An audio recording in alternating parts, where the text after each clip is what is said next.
want me to?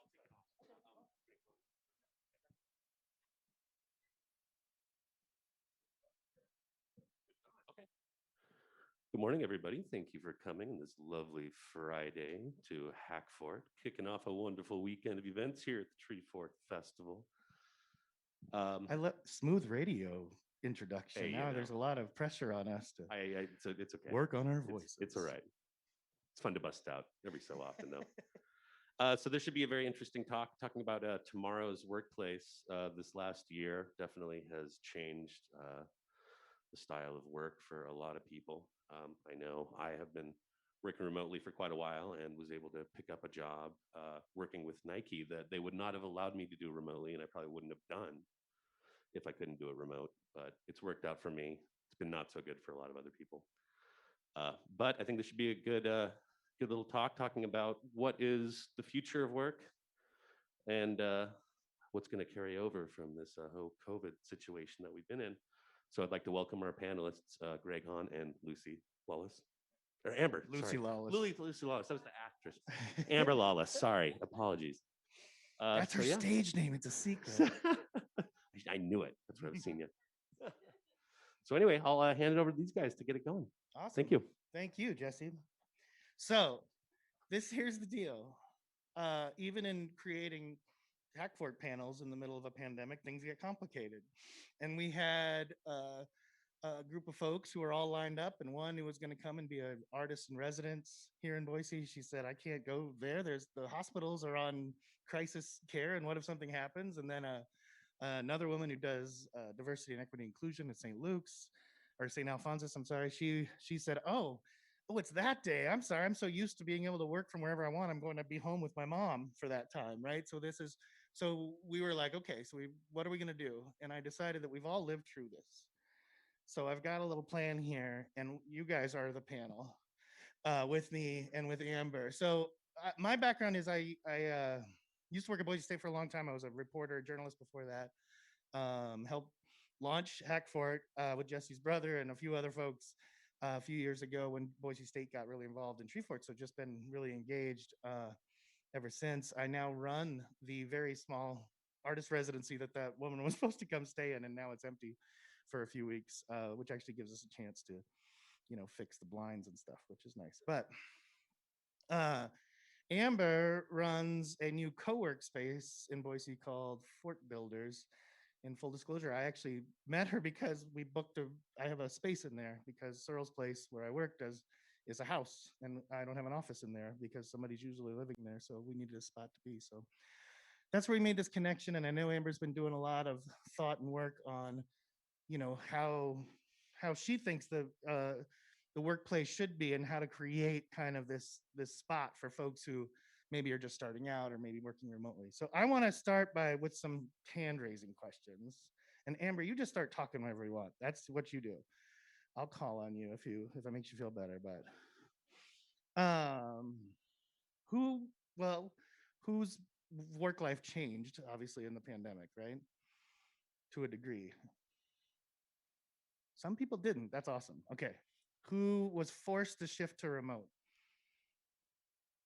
All right. Who was stuck doing it in live? Who couldn't go to remote? I had a feeling that the sound guy at the hotel would be one, right? There's definitely those folks, not always in tech. Who's still working remote? And you always worked remote. I get it from who always worked remote, I guess. Oh, great. So you guys will have some insight. So I'm going to talk, and raise your hand and I'll run over with the mic because that actually is being recorded and being sent over to Boise State. Oh yeah, and Jesse can go too. Even better. He has 2 mics now. Let's do some specifics. What got harder? For those of you who had to shift, what got harder? Just in like 1 or 2 words. Here, hold on. Oh yeah, you say that again. Too many meetings. I was going to say company culture. That was a hard one. What? I missed that one. What? Company culture, just like team building, that kind of stuff. Right. Yeah. When I was still at Boise State when we went all remote, and we would have like Friday afternoon, like sit with a drink, and it got super weird. And I like put like this Hawaiian scene on YouTube behind me and wore a captain's hat and played a ukulele, and things went really downhill from there, if you can believe that. Um, yeah, anything else? Any other hard bits? Well, that's not so bad. What were the good parts? Good part? Good part of working remote? I get to like make my schedule a little bit more. Freedom, right? Schedule freedom. This sounds really weird, but I was pregnant during That's not weird. COVID. Perfectly Yeah, normal. For a very that normal happens thing when to you're happen. home a It lot. would have been weird if Um, Jesse said that. but it made that process a lot easier to be home Oh, I bet. and to work remote. But I also didn't have to tell anyone until, it was one of those that didn't affect my job. It didn't affect my having to do interviews and go into radio and TV and whatnot. I didn't have to worry about if I was going to miss those meetings. And Right. then about 2 weeks before he had a baby, I was like, surprise, we're having a baby. I'm taking maternity leave. Well, that's it. Also avoided a lot of people trying to figure out, oh, what coworkers in the early stages of pregnancy are one of the most awkward parts of real life work. But maybe that gets better. Go. What I thought was really interesting was productivity.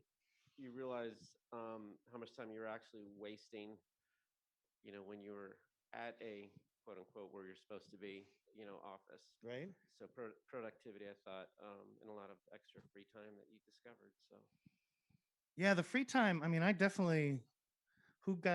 clearly I did not. If it wasn't for the pandemic, I think I would have turned into like a triathlete or something, right? Because you have nothing but time, but then you can't go to the gym, or it got really weird. But the timing, yeah, you kind of own it in a different way, right? I think that makes a lot of sense. Let's see. Has anybody who's back now? Who's gone back to a kind of a real situation? Is it optional, or was it like it's happening, Yeah, I'm at Boise State, and it's optional. right? So we decided, because we're over at the U.S. Bank building, we decided to go ahead and just, we're far enough away from campus, Gotcha. and we social distance. So Oh, are you in the Policy Institute? Or where? no, I'm actually the Institute for Pervasive Cybersecurity. Oh, okay. Yeah. Oh, are you Ed? I'm Ed. I'm Greg Hahn. Yeah, we Oh, talked hey, on the Greg. email. Yeah.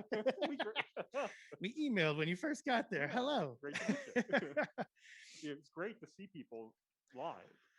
I think that's one of the positives of like this post, workforce development. Right. Like everybody's been a 2-inch Zoom screen, and now to get a chance to see people live is great. Yeah, it makes it. I mean, you do get a connection. Like I started at Searle's Place a little bit after getting to know the woman who launched it, whose mother was Searle Mitchell was an artist in town, and when she died, they turned her house into this artist residency. So Becky has been largely the executive director off and on for 9 years, and I met her through this other coalition, and then on the onboarding, and I had spent hours and hours and hours and hours with her on Zoom, and then about a month ago she came to town, and I met her for the very first time. It was really we felt very natural, but it was interesting to see. That was the first time I'd probably gotten to know someone that well just over Zoom, which is not a question I thought of, but has anybody made like a new friend over Zoom that you've never seen? Who's made a friend over Zoom that you've never seen in real life? I think I have done that. Which is pretty cool, right? What a world flattening thing.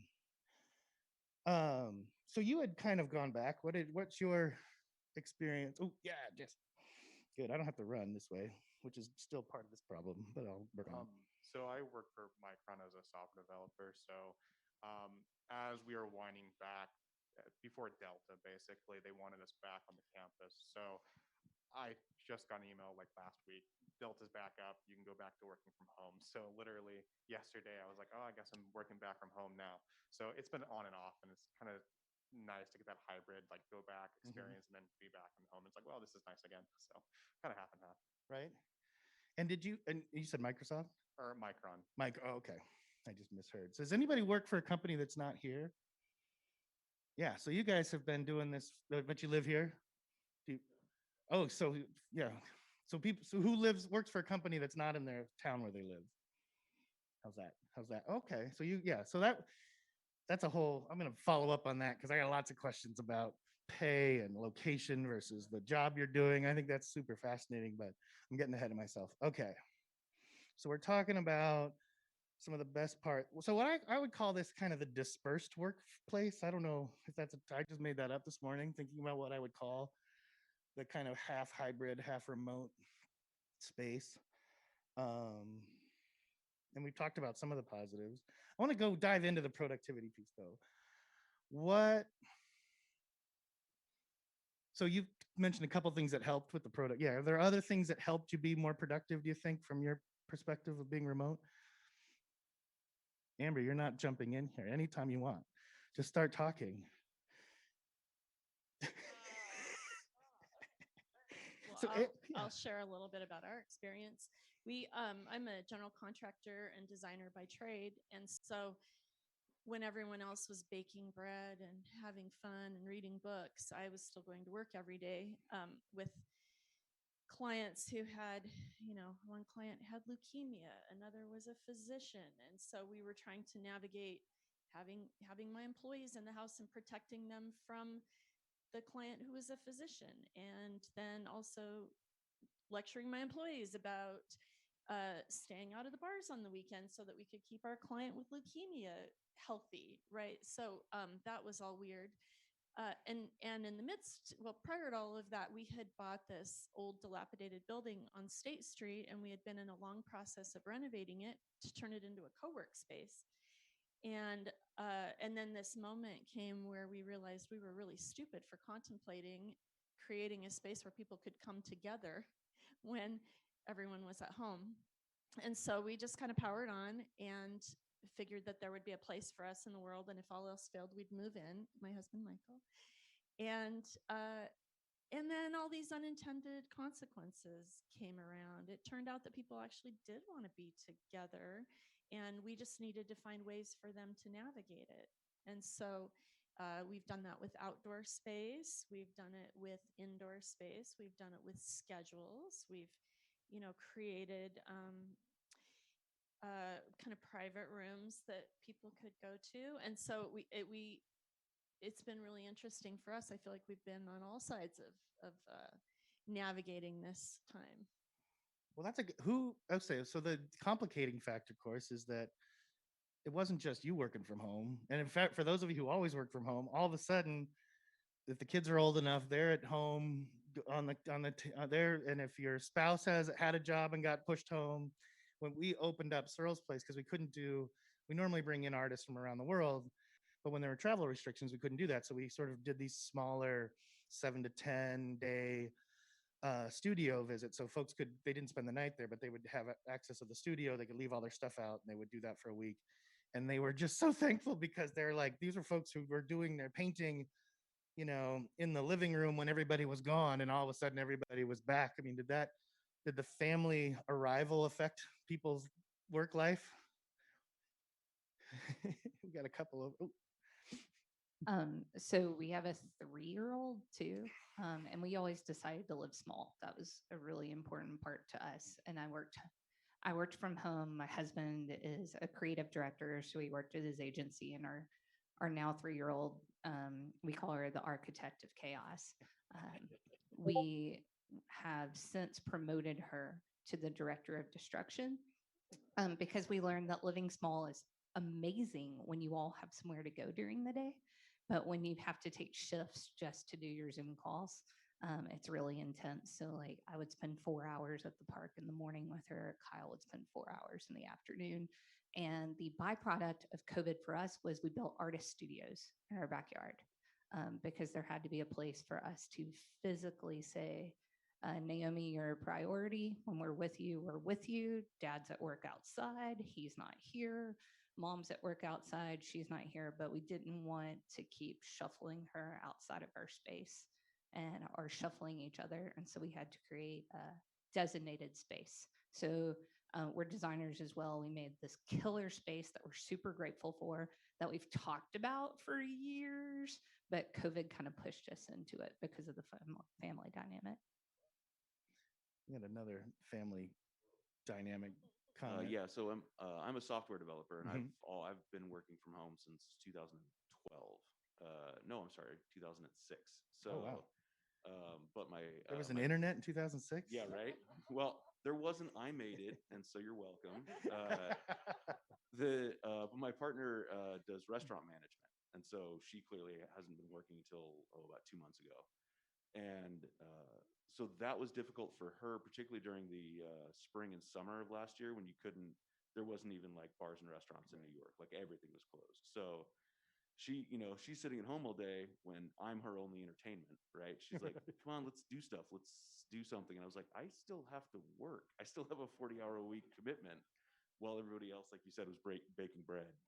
And so that took some navigating, like For sure. figuring out what sort of like time management instead of space management.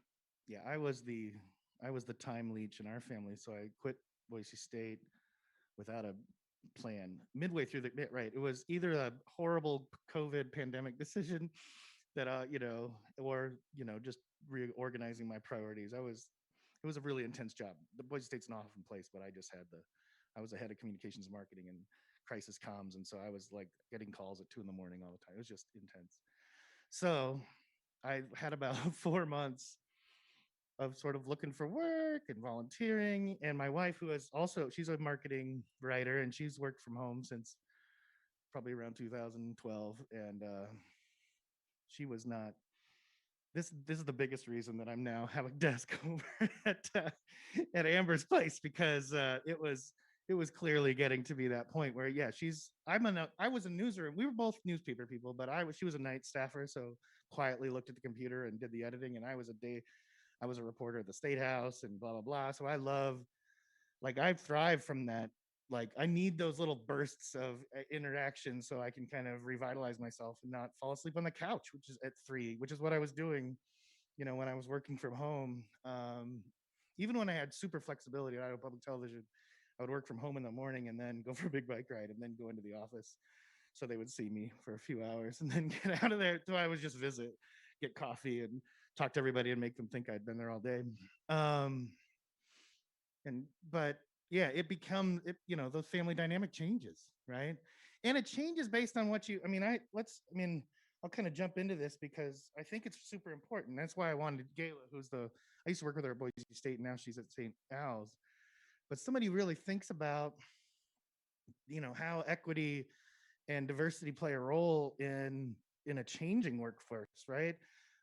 Certainly there's a job thing, right? Our friend over here, and I didn't get his name, but yeah, he had to come in here to the hotel and hope that the people who, were talking on the mics and holding it weren't licking them and handing them back to him this whole time, right? My really close friend, she's a hairstylist. She never stopped. She never stopped touching people, right? The whole time. They stopped doing nose and ear waxes, which also affected my wife because I was coming home looking like a Ewok, but she still continued on, right? I was just in a conference call the other day with a woman from Boston, Black woman, lives in a neighborhood she grew up in the arts, and she sort of warned us. She goes, "I got to say, I'm in our internet in this neighborhood. It's one of the least served." And sure enough, it went out like 2 or 3 times along this whole conference call, which really was sort of the big eye opener, right? That there are these obstacles. I mean, have you guys noticed, especially folks who maybe have worked from home for a long time, is that something you pay attention to, or we kind of worry about ourselves? Whose internet was worse at home than they thought it was when they got sent home to work? Nobody. That's pretty good, right? Um, we had to upgrade. We have a cabin in the mountains in Atlanta, Idaho, and this internet is delivered. I think it comes to a satellite to a little box outside of town, and then they hardwire it into everybody. And that got interesting for a while, but they could upgrade us somehow in the middle of nowhere. They got us, and it works just fine. I don't know. Are there other, I'm going to throw it again. You guys are the panelists. What are the other equity pieces that you think are worth thinking about as this transition happens? And this is a genuine question for me, because I can think of the internet piece. I can think of the house size, right? The ability to build something out back, the ability to have enough room in your house to kind of cordon off rooms. We have a 2-bedroom home in the North End, amazing house, you know, going up in value right now as I'm talking. Probably our taxes just went up another $300 in this, but it's 2 bedrooms, right, and a big open room downstairs. So no, it doesn't matter where we are, we can hear each other. I haven't fixed the roof of the carport, so it's too leaky to go for one of us to go out there. I don't know, and that's privilege. That's coming from huge amounts of privilege, right, to have that space. Yeah, good. I don't want to. Anytime I start talking too long, someone raise their hand, and we'll send the mic to you. Hey, my wife and I started staggering meetings.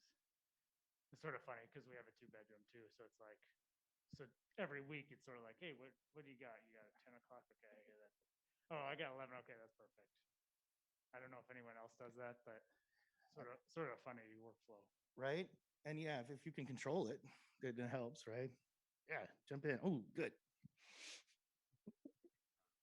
Yeah, you were talking about internet connectivity, and I think that's an excellent point about so the resources now that used to be part of the centralized office have now been distributed to the workers, right? So you need space, you need electricity, you need your good internet connectivity, and so if, like you were saying, like certain neighborhoods have varying levels of that, and so yeah, that could very much impact your ability to continue to work remote if the infrastructure in your neighborhood isn't up to par. And yeah, I even heard that there was in New York City there was concerns about water and garbage because there was no longer, like, sewage, for example, is no longer coming out of the office; it's coming out of everybody's homes. And so, you know, like, you're going to the bathroom more often That's in your home, true. and like concerns about this. Which I Those are all thought was those people who are comfortable pooping at the workplace, really- as opposed to those who have to drive home to do it. right. Sure. But yeah, I I thought used that was there's interesting. on campus when you work at the Boise State campus, you pick out your spots, right? And then in the summer, it's glorious. You go over to one of the new buildings and it's empty and it's clean and it's awesome. And then the students get back and it's, I swear to God, this is a true story. I went into my secret College of Business bathroom and there was like a half-eaten hamburger, like resting on the toilet roll. I mean, it was just like, you monsters. Ruin. Yeah, you were gonna jump in. I could do a whole thing about poop. Right. My wife says now it's home. Yeah, she goes, this home was so clean, and now you're here. There's a half-eaten hamburger on the toilet roll. I have 2 really random things piggybacking on that. I live in Memphis and we didn't have recycling our garbage for almost a month because the labor force got COVID. And so there was just, I mean, a scene that you don't even think about in common times. But so that caused a myriad of problems after that when no one has any place to put anything. But I was thinking about 2-1s, you know, living in a 2-1 and staggering your calls. I feel like I work at my husband's office now because I could hear every Zoom. And I found myself like having opinions about his coworkers and being like, oh man, that person's not a good listener. They're too busy to like answer and not let anyone finish. And then I thought, oh, wait, I don't work there. Right. It doesn't matter. But now he still has opinions about my workplace as well. So I feel like we have more of a loving relationship and empathy towards each Oh. other's professional lives. That's interesting, right? Yeah, you can both be, oh man, that guy's a jerk. Gives you something to talk about instead of just having to describe it. No, you won't believe what he says. You just told me a story about some inequity in Boise that was shocking to you with the goat. That if this is, I mean, that just Really raises all interesting. sorts of questions about who could work from home or who couldn't. Very interesting. We went last week to the state of downtown Boise with the Downtown Boise Association. And one of the, Jen, who's the head of the DBA, was commending some local business owners on the steps they'd taken during the pandemic to try and alleviate the stress on families.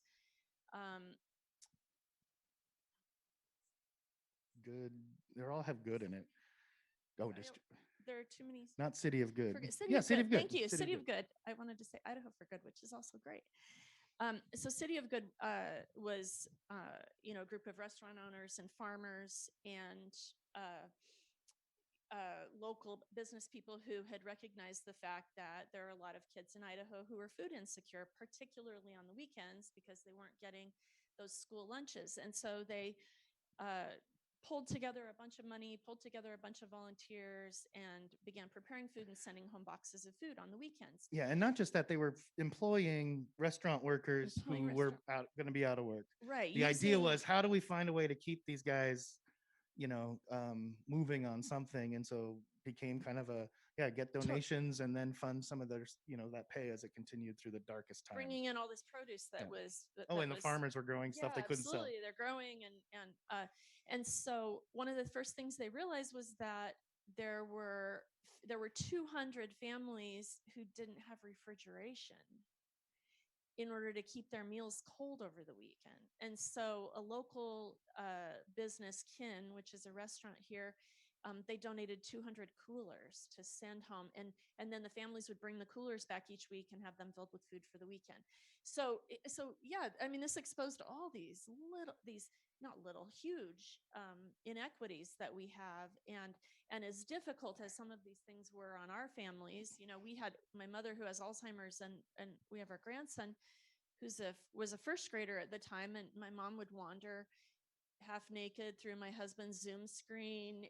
There were all kinds of crazy things happening. We were blessed to have running water and refrigeration and internet that was pretty reliable. And there are, obviously so many stresses going on around us that we can't comprehend. Yeah, I think it's fast. Who's involved in helping make the decisions on whether people move remotely or not? How do you think about all this stuff? How big is your group? So I have two different companies. One, I have 25 employees, and then the other one, I have 16, and a myriad of subcontractors. And so we did a couple of things. And one, in my entertainment industry job, we made sure everyone had internet. We also asked everyone what their needs are to be at home. And that doesn't mean your space is really cool, it has posters, blah, blah, blah, blah. Like, do you need foam to put on the walls to make it quieter? Right. Do you need headphones so that there's not background noise? Do you actually have a computer at home? And so we created a stipend for that. But then as soon as we found out that there was an ability for people to come back, they're still remote, we didn't require volunteering, but we asked them, like, since we were able to create resources for you to work from home, can you identify something that someone else in the community needs? And so I have a venue in Memphis that's an amphitheater for placemaking. And so everyone volunteers to come help in the food desert. So we work with the food bank distributing if they were comfortable. If they were high risk or have a family member who's high risk, we found another place for them to volunteer. But our first thing was assessing what their resources and needs were, and then paying it forward after we were able to get everyone stable in that, and then picking a part of the community that they could work within to create resources. Well, if you think of 200 people in a town that like Disney would create don't have refrigeration. I mean, a town like Memphis with such a long history of different economic sectors and all that, it's got to be a ton of stuff. Well, that's fascinating. We did this tiny thing at Searle's place, which was just, and it sort of existed before I was there, but the idea that you just, instead of me buying computers for the staff that are work computers, they're going to go, going to want to replace in a couple of years, 3 years anyway. Somebody's getting a fax. We just sort of cut a deal. I said, if you pick whatever you want, we'll pay half. It's yours.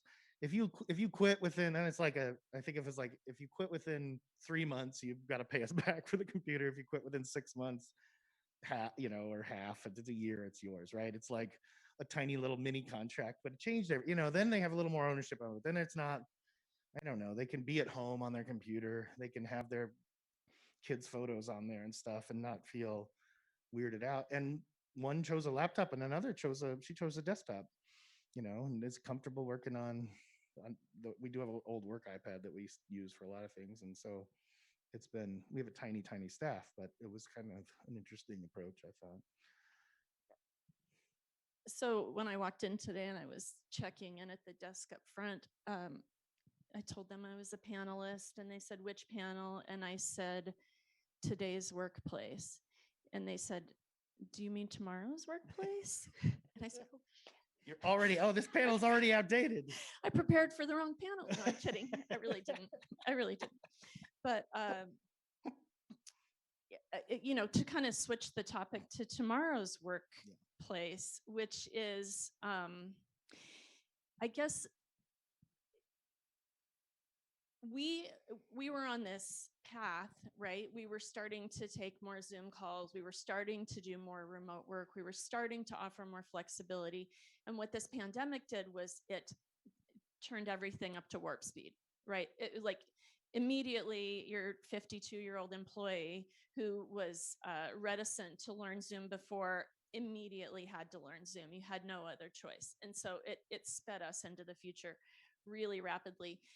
The part that I, as a co-work space owner, I now have a second location in downtown Boise. We, at full capacity, will serve probably 200 workers.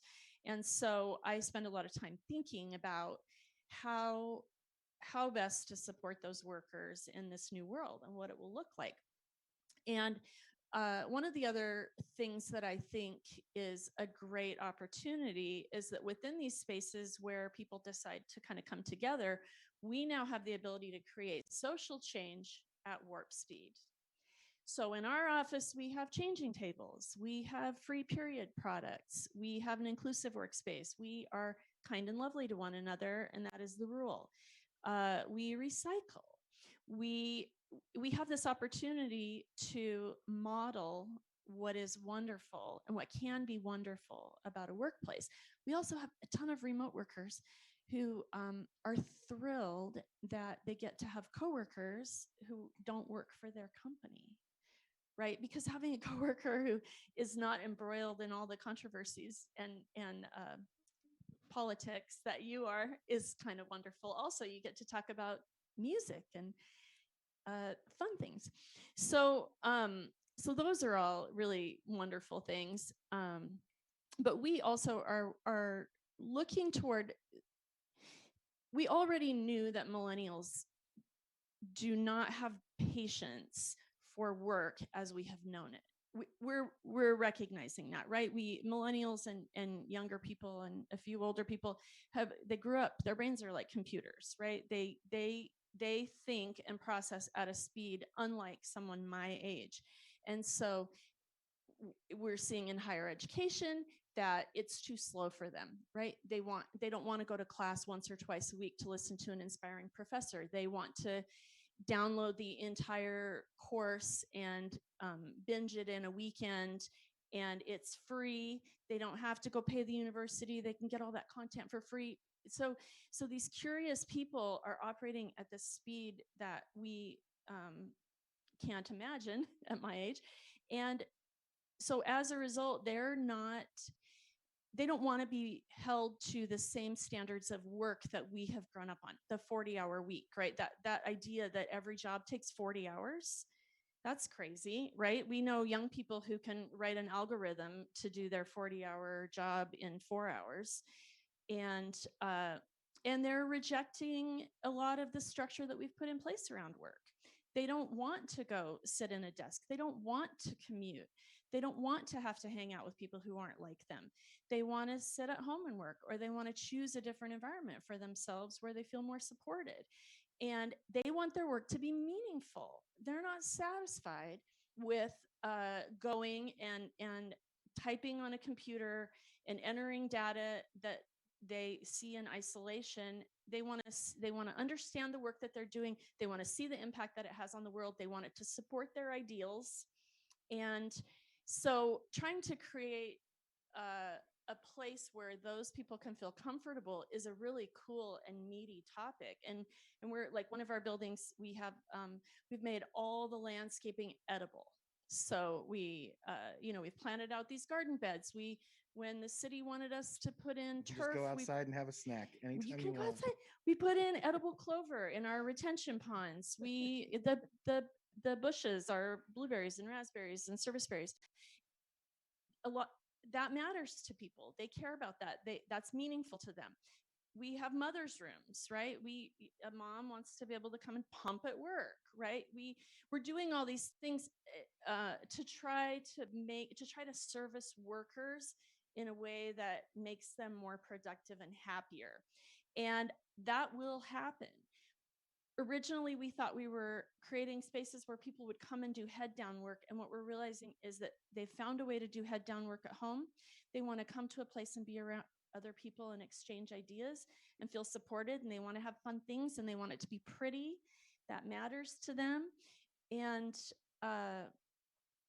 it's changing the way we think. We consider ourselves being in a hospitality business. And sorry, I'm overtaking this conversation. No, that's but what you're here for. I was on I have a weekly clubhouse room that is co-work space owners all around the world talking about trends, and it's just fascinating. But apparently, just in the most recent Google Calendar update, they added a third space.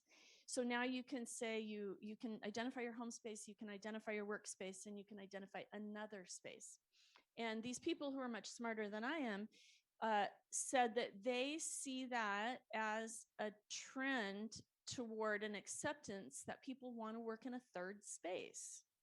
So rather than choosing the physical space you want to work in, you're choosing the headspace you want to work in. So if I have to do accounting, I go sit at Western Collective because there are no distractions and I can move from coffee to beer. And it's a little treat I give myself when I do something I don't want to do. And so the idea of Google Calendars is that 5 years in the future, these people were saying they anticipate that your Google Calendar will suggest a location for your meeting. So it will aggregate whatever cowork and flex spaces are available near you, and it will make a suggestion which one you will choose it, and it will book it automatically for you so that you truly can choose your headspace on your way to work. That's crazy. Weird. Has anybody worked in a flex space or a co-work environment outside of a little bit? What's your experience been? Oh yeah. Well, I will say that what you were talking about, like head down work at home, and then having a communal space for, there's like I just watched this thing by John Cleese from like the 80s, but he talks about the creative headspace versus like, or an open headspace versus a closed headspace. So it's like, your nose to the grindstone versus like being open and being creative. And so like you need both modes, right? And so I've noticed that working from home, you're correct. Like your nose to the grindstone is very good, like at home by yourself. But then it's hard to do, say, like larger planning stuff. Like I went into the office a couple of months ago, and I normally just work from home. So I met a bunch of people I'd been working with for 3 years and never seen in person, which was really nice. And that week we got a lot of really good planning done. I think I wrote like 3 lines of code. I didn't get any like work, as you might call it, like nose down work, but we set up the, planning for like the next 6 months, which was really nice. There's a lot of whiteboarding in person. And so I think you're right about like having a communal space for creative planning, like with other coworkers. Yeah.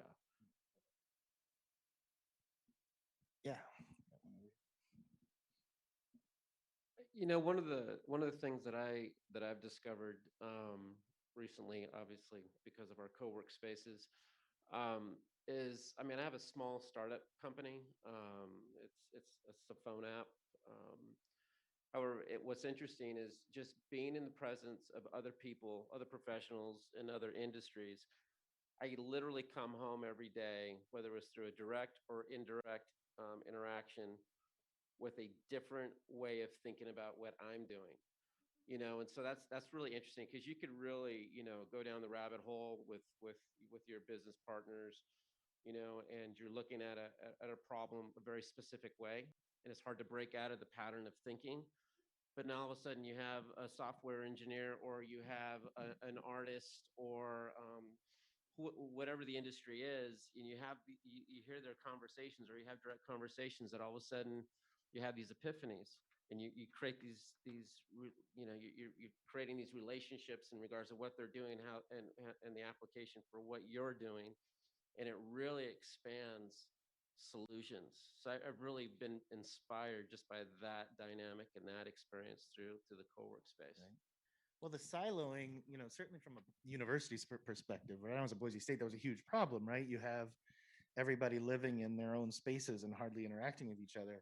Boise State built it's called the ERB, the Environmental Research Building, over on the Broadway side of campus. And the idea was they were going to take, civil engineering, but also don't go. I'm going to make you talk about photography and the new economy. Yeah, you better run. No. Yeah. So yeah. Well, yeah. Matthew just got a space. Talking about people who couldn't just disappear during the pandemic, you had to be within a 200, an 800 millimeter space of other people, so you could capture them. So I do want to hear about that. But I'll tell you. So Boise State trying to combat it. We'll take civil engineering. We'll take the researchers from geosciences, hydrologists, but also political science folks who are doing the policy. So both the science and the policy around environmental issues. Question then becomes, so they just they kind of forced everyone to mix it up, and it was almost like a random draw where your office was going to be and all that, and they hated it and quietly shuffled around trading offices and stuff until they were all back in their little silos. So there's some things you can't force, but I remember this as there was a study out of a hospital that talked to physicians and followed their, how they were thinking about their approaches to problems that were coming up. And by creating like both a dining space where they would have to interact and not just like the the oncologist eat with the oncologist, and a bathroom space. So it's where you go to the bathroom and where you eat, and they forced this mixture by the way they kind of designed it. And they said they could see a documentable change in how they approach their patients because they were getting this broader insight. I mean, it really is true, but it kind of, I wanted, so because Matthew has an actual job and has to run around and take other pictures. We're Jesse. Oh, you're right behind him. Tell us a little bit about what we're talking about, and it's the panel of audience is what this new world has been. And a lot of folks have been able to kind of work remotely. There's been not too many people had to kind of keep showing up, but you had to keep showing up. Did it change? What was it horrible? Did you learn new things? Boy, thank you. Matthew Wardell, everybody. Hello. It's interesting. I have been a freelance photographer for years, and in February of last year, we decided, my good friend and coworker here at Treeport, Aaron Rodriguez, and I decided to start a photography studio up on the bench. And he came from a lead photographer position at Sensi with a pretty robust background in commercial photography, and I come from this kind of stuff, event photography. And so, prior to that, I was working from home. My office was a room in my apartment, and I worked on a laptop.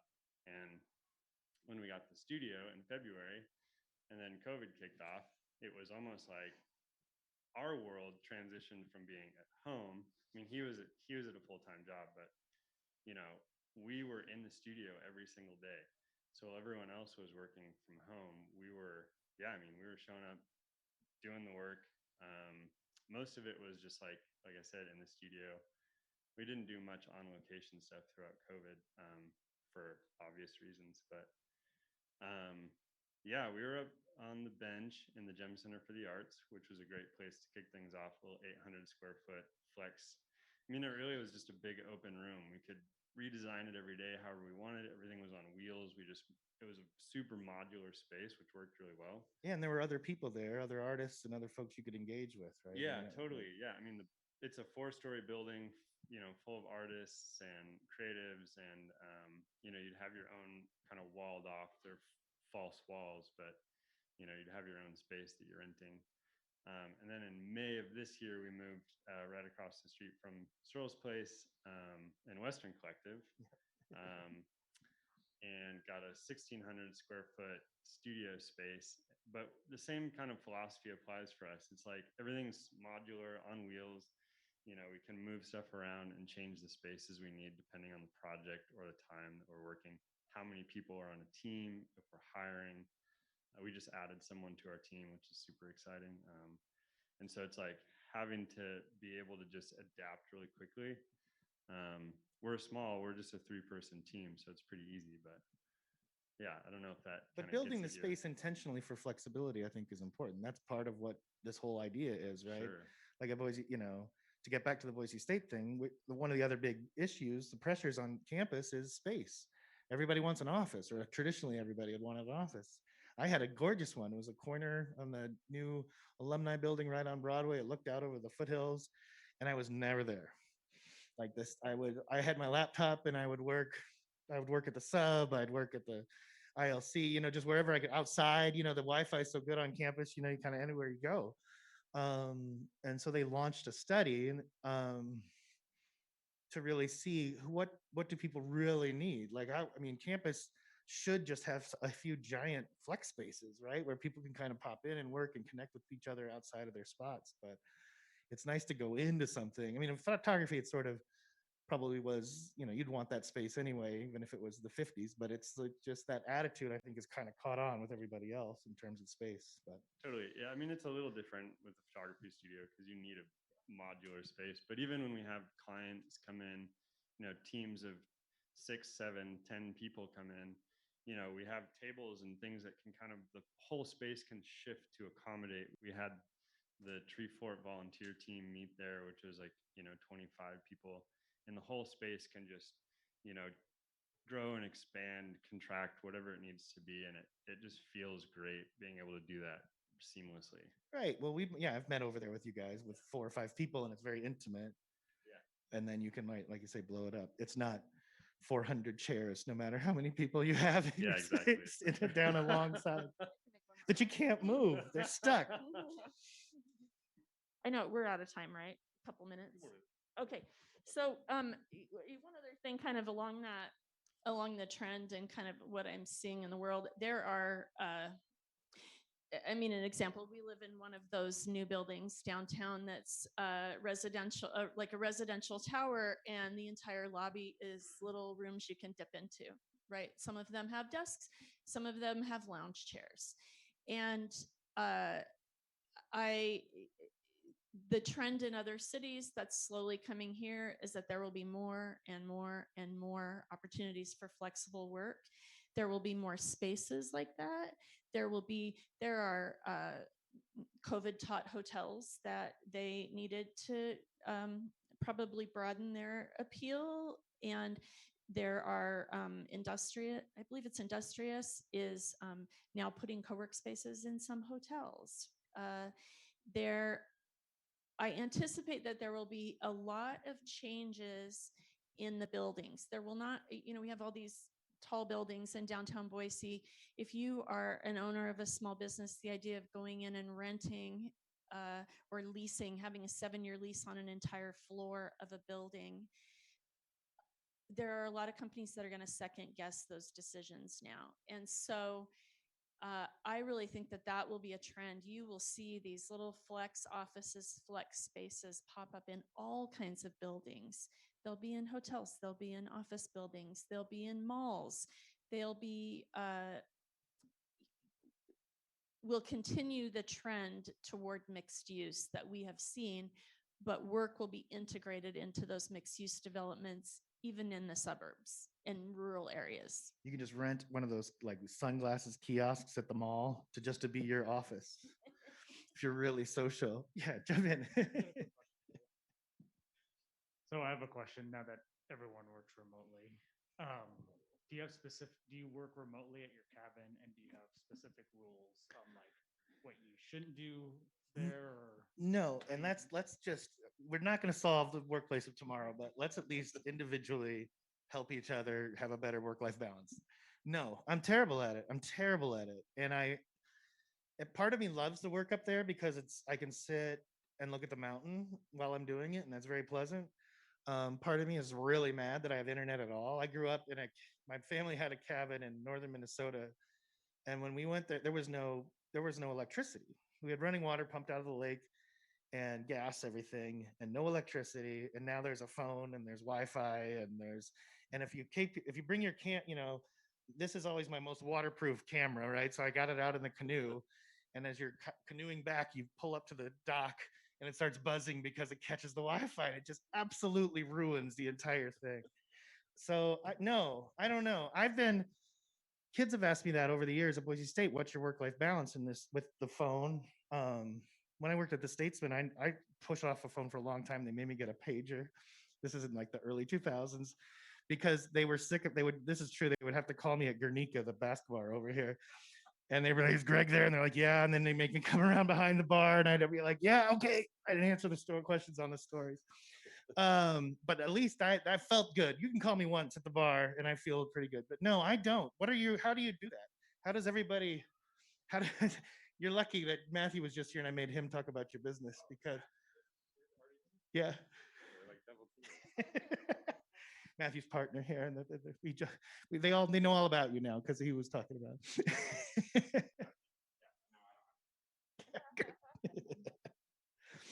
Yeah, it was interesting like a year and a half ago when all of my friends started working from home and they're like, this is impossible.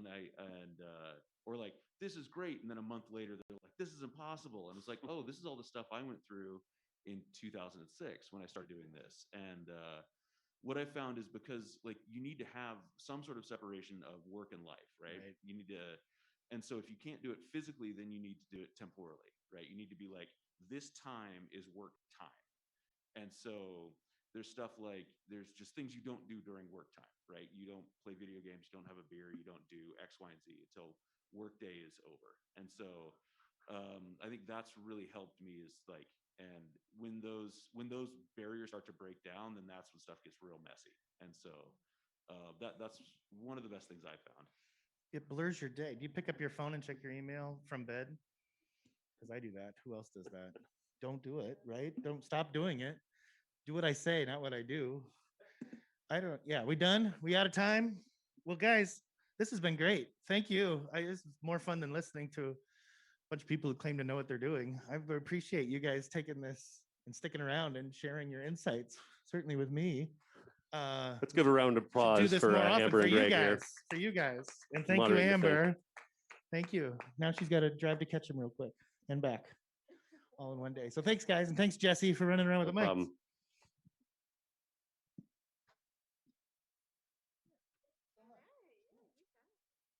Thank you, guys. Nice to meet you all. Welcome to Boise.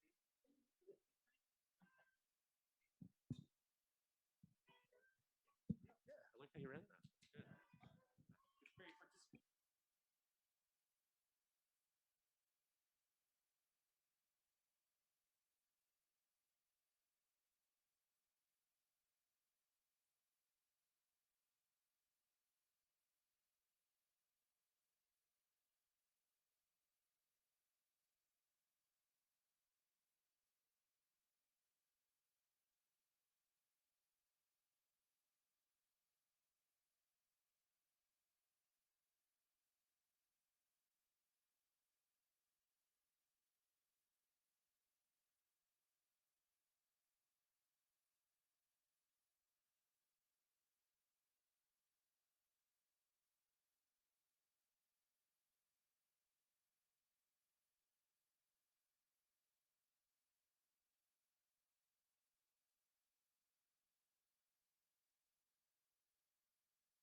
Hey guys, can you hear us?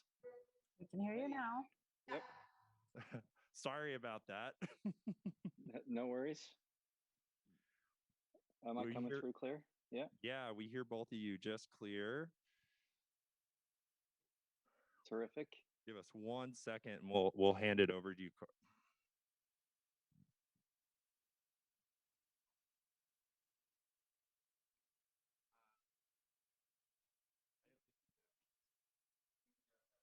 I don't know who that was speaking, but their audio seemed to drop at that last word. Oh, Oh, okay. You probably just stepped away. I from think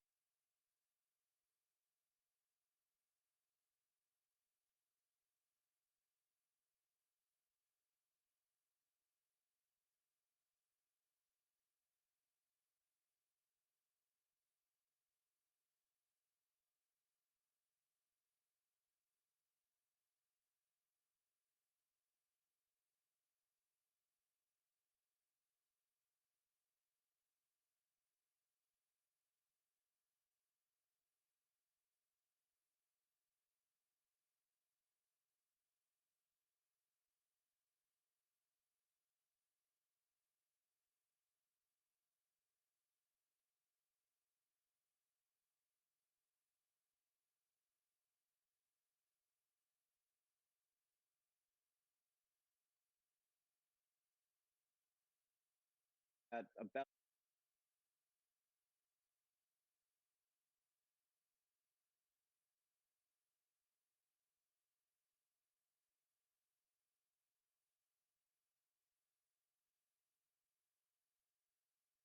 My name is Carlos Corton. I am the Chief Product Officer and one of the co-founders at Bindle Systems. The company is 15 months old, and we do private health credentials. The root of our technology is a lot of blockchain stuff that is a couple years in the build, and we were working on digital identity solutions when the pandemic hit, and then realized that this technology's got applications that are really important for the country and the world right now, and this is something that we needed to act on. So let me go through. So Bindle is a decentralized self-sovereign digital identity network that provides zero knowledge proof of COVID health security, and that's a mouthful. So what I'm going to do in the course of this presentation is unpack that statement in a couple dimensions. One is, what does decentralized mean? Two is, what is self-sovereign digital identity? A lot of jargon. And then what is a zero knowledge proof, and why does it matter? I'll take those as kind of the framing concepts for this presentation, and hopefully it's useful. Disaster Girl meme sold as an NFT a couple months ago, I think now, for over $400,000. I think it's sold again. And for those of you who are not familiar, an NFT is a non-fungible token, and it's a form of cryptocurrency where every coin is unique in itself. So the Disaster Girl meme is somehow, and you can't really quiz me too tightly about this because I don't, like, the owner of this NFT somehow owns the meme. So this image of this girl that's watching the house burn is kind of I don't know, viral in social circles, and the person who owns this NFT is the title owner, the title holder of the meme itself, which conveys I don't know what with it. And so now all these NFTs are a bit of a rage. Here's another NFT. So New York City man sells an NFT of a fart for $85. And this guy was created an NFT specifically to kind of point out how ridiculous this is. But it's a crypto coin. I think it's a recording of a fart. I didn't actually inspect the token. And someone, silly enough, paid $85 for the thing, for the right to claim that they owned that NFT. Why am I talking about NFTs? Not all NFTs are silly, and Bindle actually uses the same underlying blockchain technology to mint health credentials on the blockchain.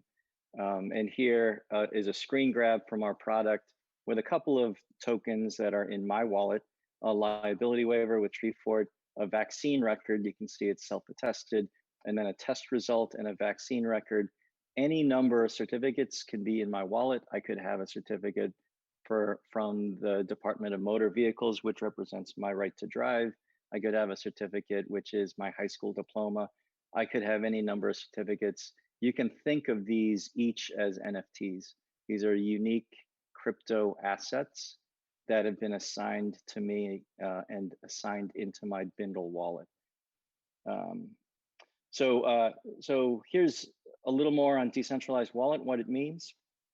I got my wallet screen grab here on the left, which is my selfie image, my name, my date of birth, my contact details, any kind of identity information. Bindle is blockchain agnostic. We actually initially implemented on Ethereum, but the cost of gas on Ethereum was really volatile. So we shifted to a Hyperledger cluster, and that seems to be working well for us right now. But in the future, we may pick up our application layer and put it onto any number of different blockchains. Bindle is importantly distinct in the fact that we use the secure enclave on a person's smartphone as the storage mechanism for their private keys. And this is the chipset that the FBI asked Apple to backdoor in the past so they could unlock cracked phones. And it's especially important that also in fintech, this is the chipset that is used to store credit card data and passwords and stuff like that on your phone. Hyper secure, it's basically a computer within your smartphone and it's entirely firewalled. Important because Bindle couldn't decrypt any of the data in a Bindle wallet, even if we were served with a warrant or a subpoena. And that's important when you think about decentralized and the ownership and the access to the data that we're talking about. And I'll go into more detail on what that means. I want to start by talking a little more about credentials and health credentials in particular, and use as a launch point the Moderna use case. So in late August, a young lady was arrested in Hawaii for presenting a vaccine card where the manufacturer of the vaccine was misspelled, Maderna, and that was the tip-off for the authorities to suspect that maybe this was a counterfeit vaccination card. Right now, in most jurisdictions or many jurisdictions, the paper CDC card filled out represents proof of vaccination, and it's kind of the best that we got right now. And it's a bit unfortunate because they're actually super easy to counterfeit. So, and here's a great example. If she or whoever created this card had spelled Moderna correctly, probably she wouldn't have had any problems. The way we think about verified credentials, we're configured to ingest verified digital credentials where they exist. And right now, we're taking credentials from the state of California, from the state of New York, and Louisiana. I learned this week that Virginia and Illinois are coming. And it may be that there are more states in flight, and I feel like we're learning almost on a day-to-day basis what digital credentials are available to companies like us. But I will say that the data landscape in general around vaccine data is pretty bleak.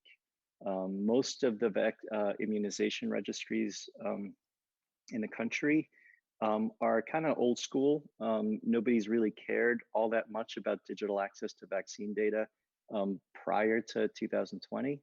And I think a lot of states are kind of scrambling to mobilize the data in their immunization registries.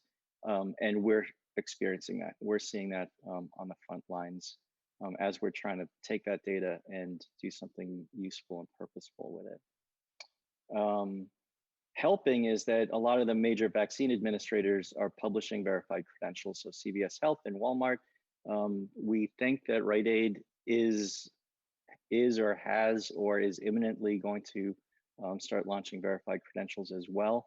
And the adoption curve is pretty fast, pretty high. We know that we can read certificates from Europe and from India, and so we'll start being able to import those shortly. And almost on a weekly basis, we're finding new institutions that are publishing pretty useful vaccine records.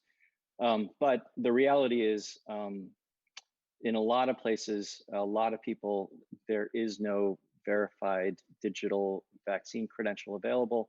And so the fallback and the catch-all is this process that we call self-attestation, where you can go into your Bindle wallet, you basically add a new certificate, and then you upload an image of your Vax card, and that is tokenized and stored as a payload on the blockchain, and then presented as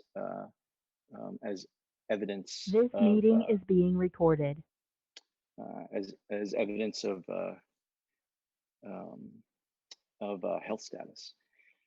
We also take test results. When the company was founded, there was no vaccine, and so we just spent a lot of time taking lab results, data, COVID positive, COVID negative tests, PCR tests, antigen tests, and that kind of stuff. Tests are coming back now with the new Delta variant. Vaccines aren't enough to prevent you from becoming infected or contagious. So even vaccinated individuals in some context may need to be able to demonstrate that they're actually COVID negative. We also mint tokens for legal contracts. So here's an example. This is the liability waiver for Treefort Music Fest that I'm assuming most of you or all of you have executed. And if you go into your Bindle wallet, you'll find a token which represents the liability waiver. And if you click through on the attachment, you'll see the document, which is the legal contract. And this is stored as an immutable record on the blockchain. It's its own NFT. So let me go back to 2 out of the 3 motivating questions that I started off with. Like, what does decentralized mean? And my short answer here is going to be that your data is stored as individually encrypted tokens in the cloud. So here I'm showing 4 certificates, a liability waiver, 2 vaccine records, and a test result. Each of these is encoded separately using the private keys on my smartphone and then stored in the cloud on a blockchain as an immutable record. And what does self-sovereign mean? Self-sovereign means that those tokens don't belong to any company, including Bindle. Like, we don't have access to it. They belong to you. And the mechanism that we ensure that they are yours and they belong to you is you're the only one that can actually decrypt the payload and share it as data in the clear.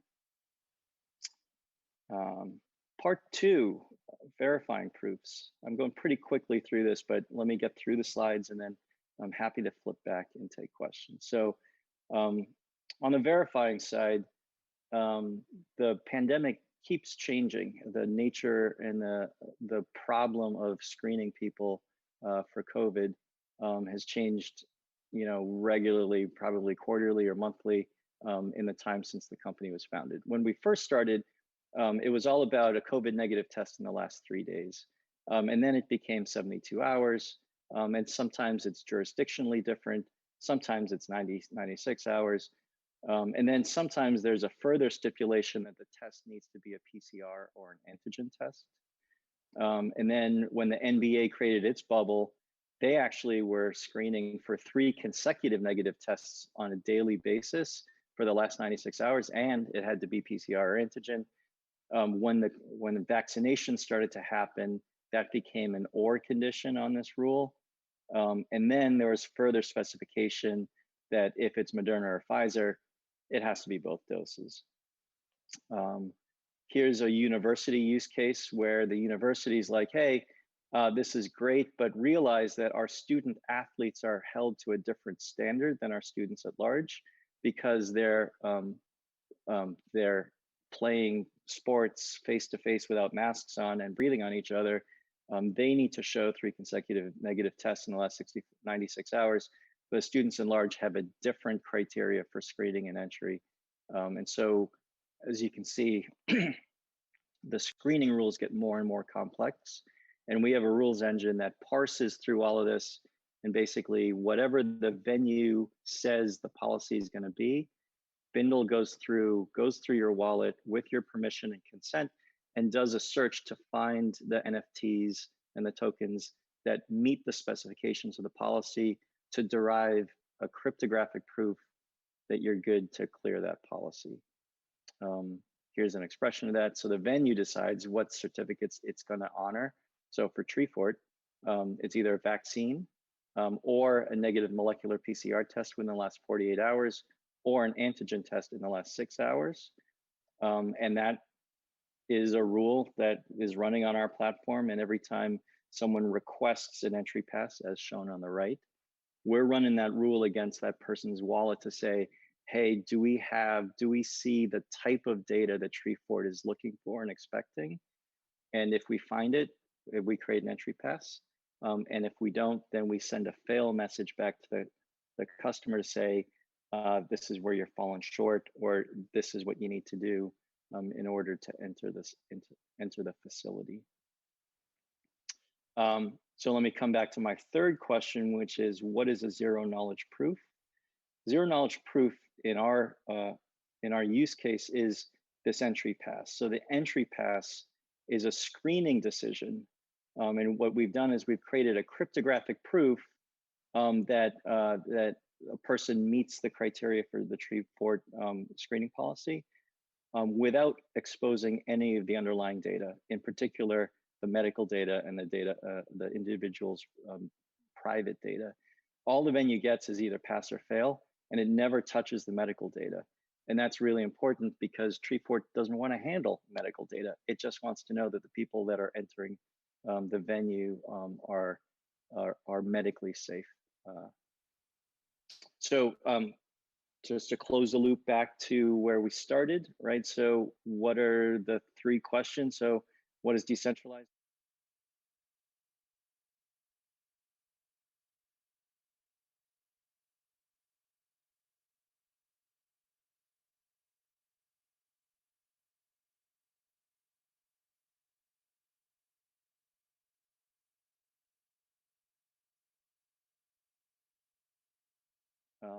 Two is self-sovereign identity. The key with self-sovereign is that the data belongs to you. This is your data. It doesn't belong to anyone else. Only you can decrypt the data. So the tokens are assigned to you. You carry them around in your wallet, which is on your phone. And when you want to unpack it and share that data with someone who has cause to need access to that data, you can do that at your sole discretion. And then what is a zero knowledge proof? Zero knowledge proof, a venue like Treefort receives a cryptographic proof that you meet their health screening requirements without receiving any of the medical data. So there's zero knowledge in the proof. If you dig through the mathematics and the cryptography, the proof contains evidence that the underlying data exists without actually revealing the data itself. And it's an amazing new frontier, actually, in terms of technology, and something that we're really excited. We think is going to change the world. So that's the end of my prepared slides, and I'm happy to take questions. Flip back to anything that I went over too quickly, or go deeper or into adjacent spaces. So whatever. Things like that on the actual core voltage. And so if you look for bypass capacitor pins for it, a lot of times in these power diagrams, it'll be wired directly into the core voltage inside the chip. So you can just pop up those capacitors and then use that line to drop the voltage whenever it's running the thing you're trying to bypass. And so this group, Limited Results, came out with a paper like last year, basically showing how to bypass this AP Protect on the NRF52. And so they basically showed, okay, at exactly this point in boot up, if you drop the voltage, at this sort of width, it'll corrupt that value. Document, but like, do you guys do processing? I didn't notice like any processing necessarily happening in the self-attestation method. Is that just like Do you guys have, where do you, how do you guys foresee people just kind of bypassing the like physical records themselves? And Yeah, I mean, that's a great point. We talk about it all the time. So right now, we do not do any kind of scanning or scraping off of that image, but we're talking about it constantly. And then the question is, because that image is so easy to emulate, what what are we unpacking there? But you know, there have been cases where people have uploaded a picture of a pumpkin, a picture of their dog in place of a CDC card, and those are federal violations, right? So when creating a self-attestation, there is actually a legal, like binding language, which is audited and recorded on the platform. But to your specific question, we're not doing any scanning or scraping on those cards. And when we do, and once we do, that's still not going to catch something like the Moderna situation, because that probably requires human eyes uh, to recognize. So um, the underlying problem, I think, is that we've designed, that we as a society have designed the burden of proof around vaccine data to be a well formatted CDC card, um, and um, and it's a process that's very easy to get around, very easy to circumvent. So it's a little bit, we talk about imperfectly, like we're transparent about the imperfectness of this whole system. But self-attestation definitely is, you know, a point of real attention and concern. We put a lot of hope into these digital registries as the solution and the outcome, as opposed to counting on handwritten cards.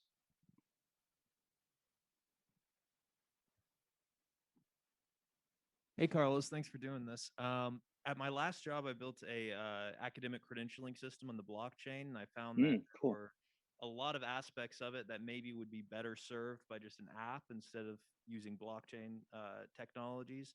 So I was wondering if you could speak to some of the specific parts of the blockchain that help out with this, whether it's the immutability or something like that. And also if you could speak to the specific blockchain that you're using, because I noticed you said you're not using Ethereum anymore. And Yeah. talk Yeah, about we're on Hyperledger now, and we're on a private chain right now with 3 nodes, which is still kind of, I'd call it startup mode. And as our volumes start to pick up, I think we need to up the number of nodes that we're running on our blockchain. But that's where we are right now. I think actually, if and when our volumes start to kind of really spike, we're probably going to go back to a public blockchain. And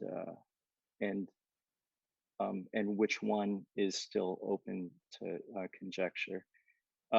Your question about academic credentials in a mobile wallet, I love the idea, and we spent time looking at the education space prior to doing health credentials, because we think it's useful in labor markets, useful to prove that you are actually a student at a university as opposed to claiming to be a student at a university. I love the idea that the university can actually be the issuer and actually digitally sign the token, as opposed to having a self-attested, hey, I went to this school. Having the registrar of the school basically issue the NFT and then be able to carry that around, and then no one ever has to ping the registrar's database because the token exists in and of itself as viable proof. So, you know, you can imagine all kinds of fun use cases where you could present your academic credentials to an employer. You can use them to substantiate a resume, or even have a dynamic resume builder where you drag your tokens into a resume builder and it just fills in with your GPA and, you know, the name of your thesis and all that stuff.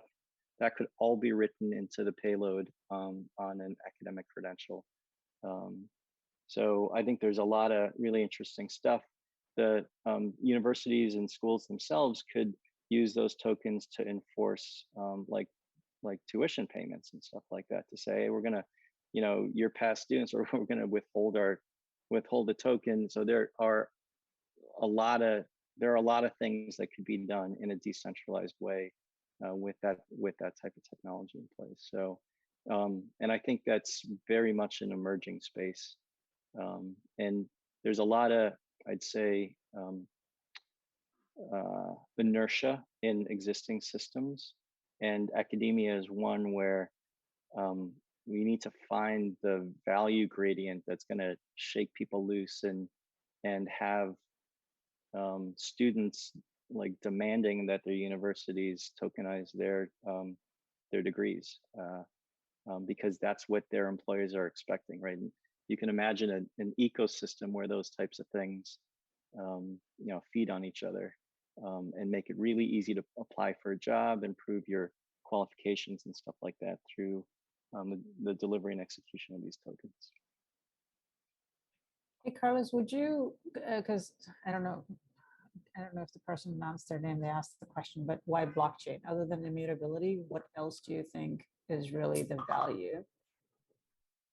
Yeah, I mean, the immutability and security, I think, definitely come top of mind for me.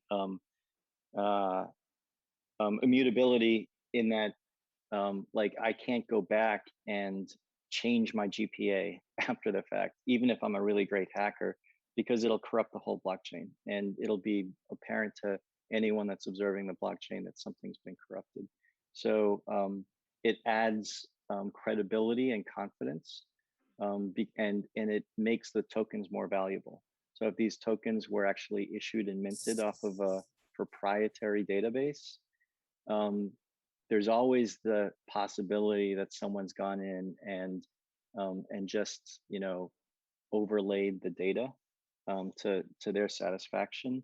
And with blockchain, the level of confidence and ultimately the value of the asset is much higher. Do you think portability is greater if it's like a distributed ledger like this versus Sure, of course, yeah. app-based? A token in the cloud, you can access it from anywhere, right? And if I swap out my phone for another phone, I can still reference the original token and carry that around with me. So it becomes virtualized in that way. So in a strange way, it's always on my person, and it also persists, globally and forever. So. Yep. As I understand it, the blockchain is a foundational technology that can transform back offices everywhere. Which hospital systems, if any, are giving this new technology serious consideration? I mean, that's a lot of inertia. Yeah, that's a wonderful question. And earlier in the year, actually, in May and June, it kind of seemed like the pandemic might be ending, right? That the vaccines were gonna, solve things, and then we're just gonna go back to the way it was in 2019. And our founding team spent a lot of time talking about, hey, now's the time for us to deploy the same capabilities forward into medical records management. And the tricky thing is the technology is still emerging, and the know-how in how to execute and manage and re-architect business practices around decentralized and tokenized systems just isn't really prevalent, and most hospital administrators wouldn't know where to begin. So really, we were imagining taking Bindle technology and saying, hey, instead of just doing vaccination records and COVID tests, let's generalize this to be medical records. And let's go to hospitals and say, hey, we got a technology backbone, and you could rehost all of your kind of monolithic databases onto self-sovereign decentralized architectures that your customers will feel better about. You remove a lot of risk of attack and ransomware and data leakage and the reputational risk if someone comes in and like steals all kind of private data, we could just take that off of your plate and be the provider for that. So you know, so far as I know, I don't know of any hospitals that have really thrown themselves at blockchain, but I'll be honest, we haven't done a lot of research. It may be that there are some early adopters that are out there now that are talking about health record management using blockchain. I'm hopeful that that's the case, actually. All right. Do we have any other questions?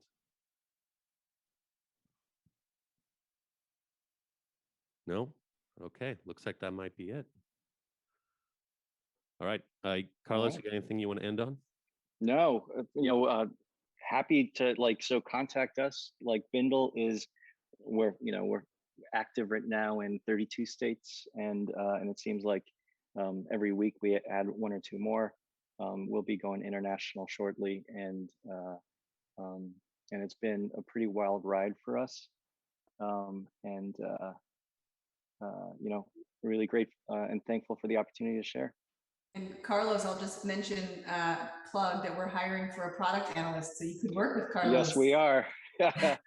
Yeah. So send your resume and cover letter to either of these emails if you're interested. Yes. Yeah, we need talent. So if you're into blockchain and you're digging the premise. Not into info and support, jobs at bindlesystems.com, please. That's where the resumes need to go. Yes, fair. I'll put it in the chat here. Okay, great. Well, let's give them a round of applause.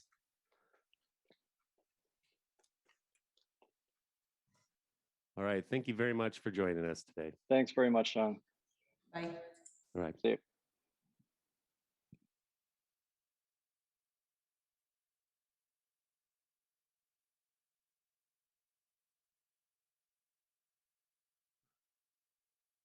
And so one last note with this, like I have all the firmware extracted. I'm kind of working on a bigger talk on hacking hotel door locks, so there'll be more research published on that. But that's kind of the end of the research in this talk regarding the door locks.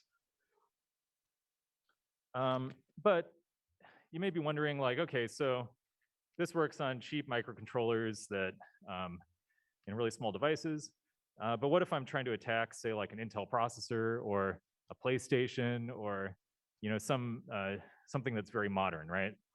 And a lot more complicated with more CPUs, and so this is where some more advanced techniques come into play. So this is a really cool technique that has been around for a while, but not until recently. Until recently, there hasn't been a cheap way of doing it. And so there's a link in the bottom here of a project. There's a white paper and then also schematics and bill of materials and everything for, I think he calls it the chip jabber, BBI. Essentially what we're doing here is, instead of using electromagnetic field, we're actually dropping a probe directly on the substrate, the backside of a chip, and then inducing a voltage bias into the substrate. And so this creates a very localized biasing of essentially kind of like the reference voltage for the transistors. And so we can do similar sorts of glitching effects where we can essentially corrupt data inside registers and SRAM, affect execution, all sorts of fun stuff, and it's very, very localized. And so for about $15 worth of parts plus a positioner and a power supply, you can get these really cool high precision heat maps with glitching and do essentially the same type of attack with a really inexpensive device. And then on the even more expensive end, if you're trying to get extremely high end, because sometimes these different devices will also have countermeasures where they're trying to detect for these glitches. And so now it's gotten to the point where people are using lasers to do fault injection. And the idea here is that if you're shining on the backside of a chip, the silicon is essentially transparent to, in our case, we use 1064 nanometer lasers. And so if you shoot photons at the backside of the transistors, it'll change the conductivity of them, so you can really affect the switching properties of them. And so And with this, you can be extremely precise, where if they have various detectors scattered around the chip, you can make sure that your spot size is smaller than that. And so it can get very, very expensive. Like the system we have for doing this is about $200,000. You can build your own for maybe about $50,000. So it's definitely an expensive hobby. But yeah, for really secure elements that have countermeasures, and sometimes you end up with playing around with equipment like this. All right, so conclusions here. I kind of want to leave you with the idea that most hardware can be hacked, especially most like commercial hardware can be hacked, relatively on the cheap. And even if there's some sort of protection enabled, there's probably some way to kind of get around it through fault injection or just other sorts of things. It's a physical device, so there's all sorts of physical properties that you can kind of mess with to get around things. And it's really, really complicated securing these devices. Now, that my job is kind of built around this, a lot of questions I get asked are like, how do we defend against this? And it's very difficult. So, I definitely, think that if you're going to attack something, there's probably some way to do it. Just some devices are more difficult than others. So get out there and hack and have fun with it. And I just want to thank you all for coming. You can follow me on Twitter at 0x31337. The conferences that I run, there's one in San Diego happening in 2.5 weeks from now, pretty soon. And then we also have our tour camp event going on next summer, which is a lot of fun. It's kind of like a nerdy Burning Man sort of event, where we just have all sorts of cool projects that people bring out and hack on stuff. So thanks so much for watching. And if you have any questions, I believe I have about 5-10 minutes or something. Yeah. Cool. Any questions in the room? Don't be shy. Yeah, so using any of these fuzzing techniques or glitching, were you able to dump the controller program enough to be able to, without the card ID, be able to pass a full string to the controller to get the door to open? So without having to go grab somebody's card ID just right from the controller. That's kind of the goal with the project right now, is to be able to do that eventually. Like be able to maybe scan a card and then generate like a made card or something like that based on the information we get from a card. Or a lot of these devices also have like debug modes, and maybe we could like put it into a debug mode and then reprogram it, or just open the door, or stuff like that. There's a few different avenues for doing that. Like there's a serial port that's actually accessible through a special cable that we built that you can possibly use as an attack vector. But yeah, right now it's a little difficult because like each site kind of has different ways that they can program it, and so it's hard to know exactly the best way of attacking it. But yeah, we're working on that right now. And if anybody wants to help reverse engineer the firmware and figure out how to do that, let me know, because we can definitely use more help with it. I have one for you, David. Oh, sure. Outside of just what you do with hacking, what kind of hobbies do you have? Like, what do you enjoy to do outside of this? Oh my gosh. I don't know. I like bicycling, riding, driving cars. I don't know.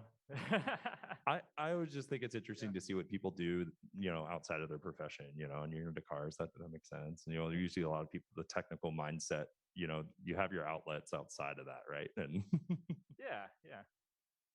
And yeah, but most of it's consumed with like running hacker events and things like that. Yeah, well, that's great. No, that's why I'm happy to have you. Any other questions? Anyone? Oh, here, Brian. So outside of the 2 examples you gave today, do you have any other examples of kind of cool things people have done by physically getting into the hardware like that? Yeah, I mean, I feel like just about every month there's some cool hardware hack that happens. I mean, yeah, like yeah, I mean, if you just kind of follow Hackaday or any of the hacker mailing lists, there's all sorts of cool stuff. Yeah, I don't know. There's a lot of really cool stuff happening recently with side channel analysis, which I didn't cover at all with this, but But yeah, a lot of these really secure processors end up leaking a lot of information when they're running different crypto algorithms. And so there's a lot of really cool research happening with that right now. Oh, is there another question here? I'll give you an example. I've done expert witness work where one company's who's now there for stealing their stuff. One company had a patent protection on a device. I won't say what device it was. And their competitor, they think their competitor was infringing on the patent. And so they got the competitor's devices and their engineers hacked it up and downloaded the firmware from it. It was not protected, so it was fairly easy to get. And then I went through to look to see if it was violating the patent, in which case they could go to them and get royalties or make them quit making it. So that's one example there. Yeah. Anyone else? All right, David, thank you so much. Let's give another round of applause, guys.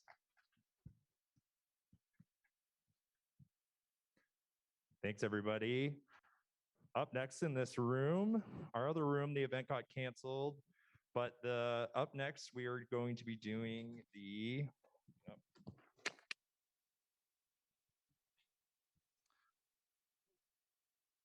Sustainable Strides and Electronic Rides, Boise Transportation Future. So that's going to be coming up next. Please stick around. It should be a fun group from the local group here in Boise for Valley Regional Transit.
Oh, it's gone. Good, cool.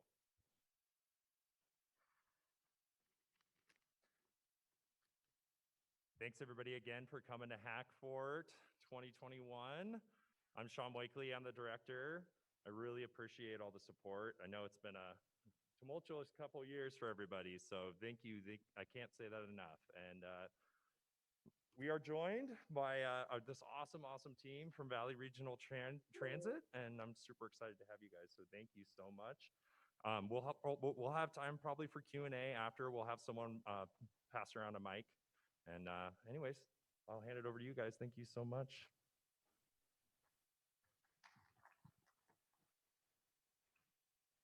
All right, thanks for joining us. We're really excited to talk about Boise's transportation future with our hip title, Sustainable Strides, Electric Rides.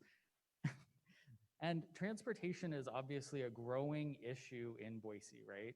It's no secret that Boise is growing. I don't know why this isn't clicking over. Oh, there we go. Cool. Right? I'm sure some of you have seen these stats from the city of Boise. We're expecting 50,000 new residents by 2040.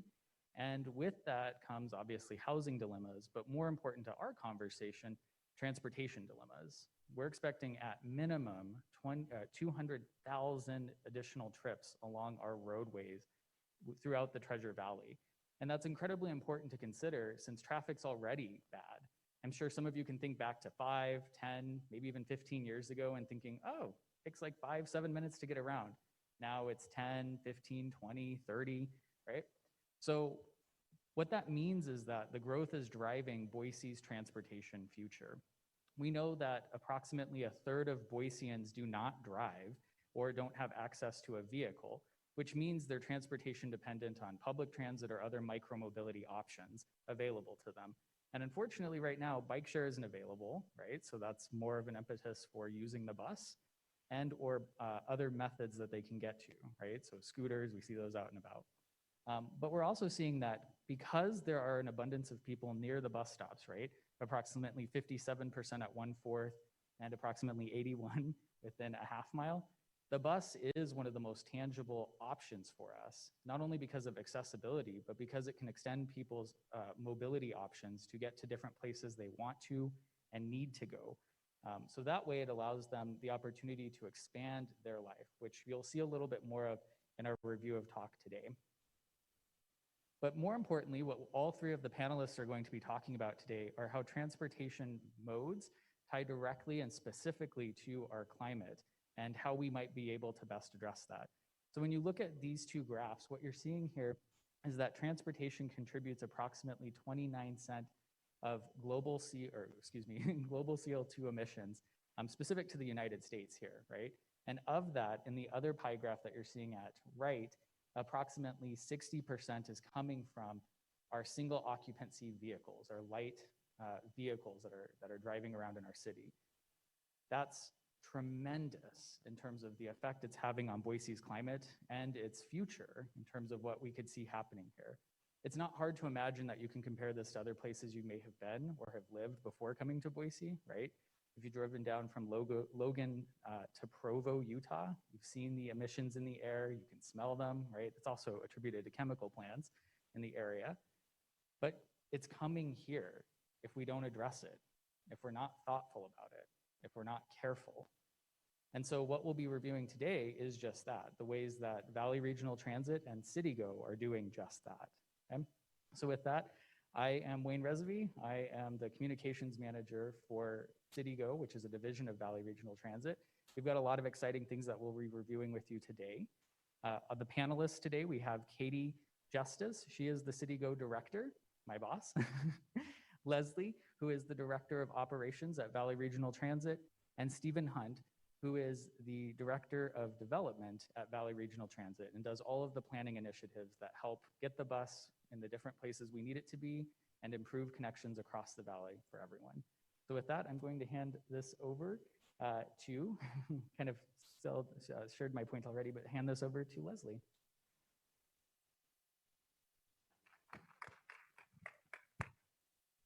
Thank you. Again, I'm Leslie, I'm the operations director. So in 1993, we began our transition from diesel buses to compressed natural gas in the city of Boise. Currently, 90% of our fleet right now is low emissions. They're all CNG. We have a couple diesel buses left. Those will be out of service as of next month. So they will be all clean energy or battery electric buses.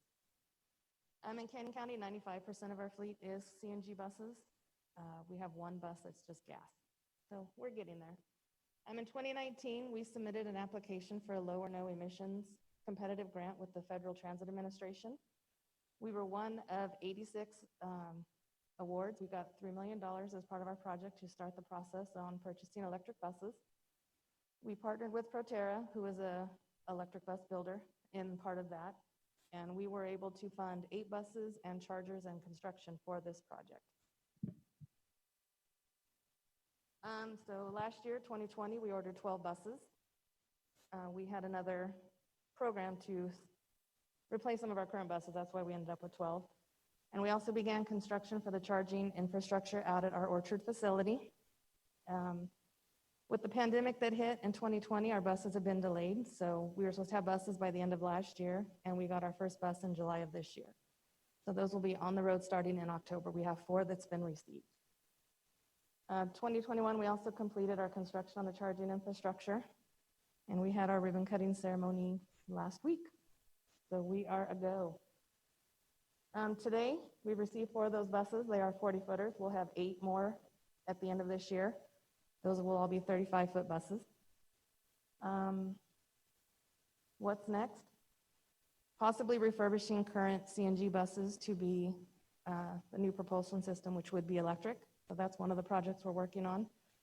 Some of the other things that might be in the future to continue the zero emissions fleet, there's hydrogen cell buses and whatever new technology we might potentially move on to.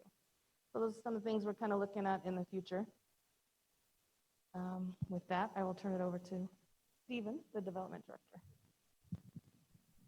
Thanks, Leslie. So we're pretty excited about the launch of the electric vehicles.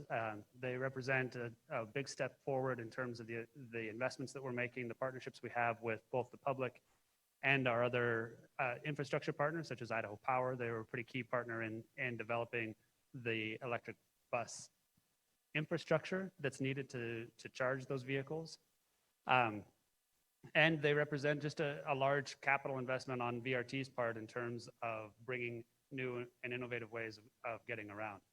We were so excited about the launch of our electric vehicles that we wrote a comic book about it.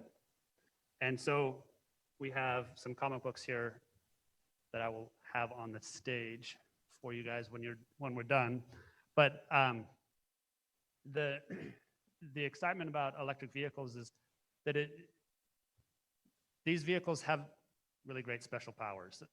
They're quiet. I got a call just yesterday from some people in one of the neighborhoods of Boise, I will say, that was complaining about the sound of CNG vehicles because we run them from 6 a.m. to 6 p.m.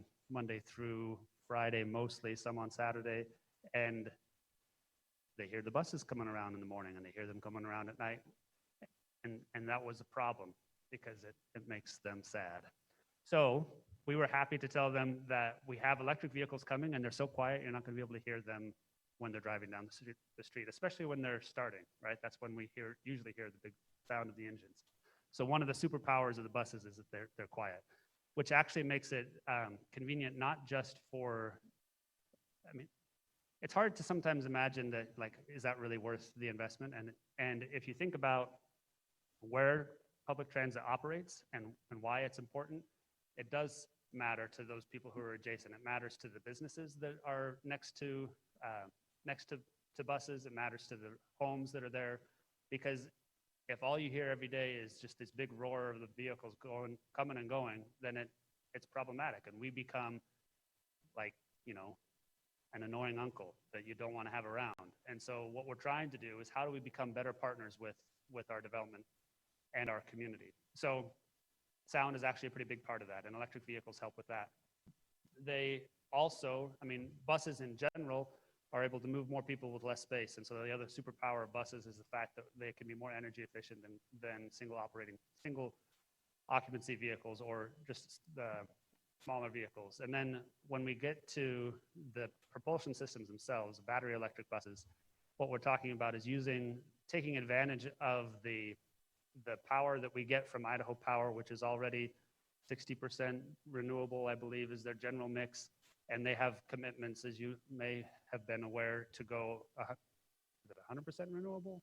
By 2035? Is this right? Yeah, something like that, right? So when we talk about how these buses are going to be powered, because that's something that you'll hear a lot from people is, well, electric's great, but you still have to power the buses. You still have to charge the batteries. And so you still have to burn carbon, and you still have to emit those pollutions into the atmosphere. And then sure, there might be zero emissions at the point of the bus, but we're not getting all the way there. The partnerships that we have with Idaho Power help us get farther down that road of making sure that the power that we use to power the buses is renewable and reduces the emissions that we have and the impact on the environment. And then finally, the challenges that so who knows how long electric propulsion has been around? Anybody know? Like trains way back in the when were actually the streetcar, the interurban streetcar that sometimes maybe people will talk about that was here in the Treasure Valley, connected Boise all the way out, Middleton, Star, Caldwell, and then back through Meridian, was an electric powered tram. And so electricity as propulsion has been around a really long time. The challenge has always been, how do you store enough electricity to run the bus long enough to meet the demand? In transit talk, we talk about blocks. How many miles is the bus driving every day? And that has been the challenge of electric propulsion, because usually it means you got to string the wires overhead. And so you'll have trolley lock wires where you have electric propulsion, or you'll have them charge and then maybe have short little turnarounds that maybe we can do off wire. But battery electric buses have allowed us to extend the electric propulsion, really old but robust technology, to where we're operating 150 to 200 miles per block right now on the vehicles that we'll have, and we'll continue to refine that. I mean, the energy density, that's what they talk about in batteries, the energy density of batteries continues to go up. And so we're looking for ways that we can make sure that we can cover the whole distance that the buses are operating every day, either with slow charge batteries, which are the types that we have, or with faster charge en route options, whether that's one of Leslie's favorites that she didn't mention, which was induction charging, which is where there wouldn't need to be any kind of overhead connection, but it could be, you guys have a cell phone you can just put on top of a port and it charges? There's no like wires or anything you connect? I think, that's my understanding of induction technology. And so you can charge batteries that way. So there are opportunities for us to be looking at induction charging where the bus would just roll over a spot in the road. And if you know where it's at, you could just stand there for just like half a second and your cell phone would get charged up. That's a joke, not really. But we hope it doesn't do that or burn holes in your pockets. But what it's supposed to do is charge the battery on the bus. Or you can still do overhead charging. And so those would be on-route charging facilities. And so additional infrastructure that we'd be looking to do as we continue to electrify our fleet. Because right now, all of our fleet is with battery electric on the bus, slow charge back at the depot, which means Orchard out by the airport. So they charge up in about 3 hours, but then they can operate for 150, 200 miles with a lot of people on board. So those are the superpowers of these buses and why we love them. But that alone isn't really what transit is about. The propulsion system is only as good as the service that we're providing.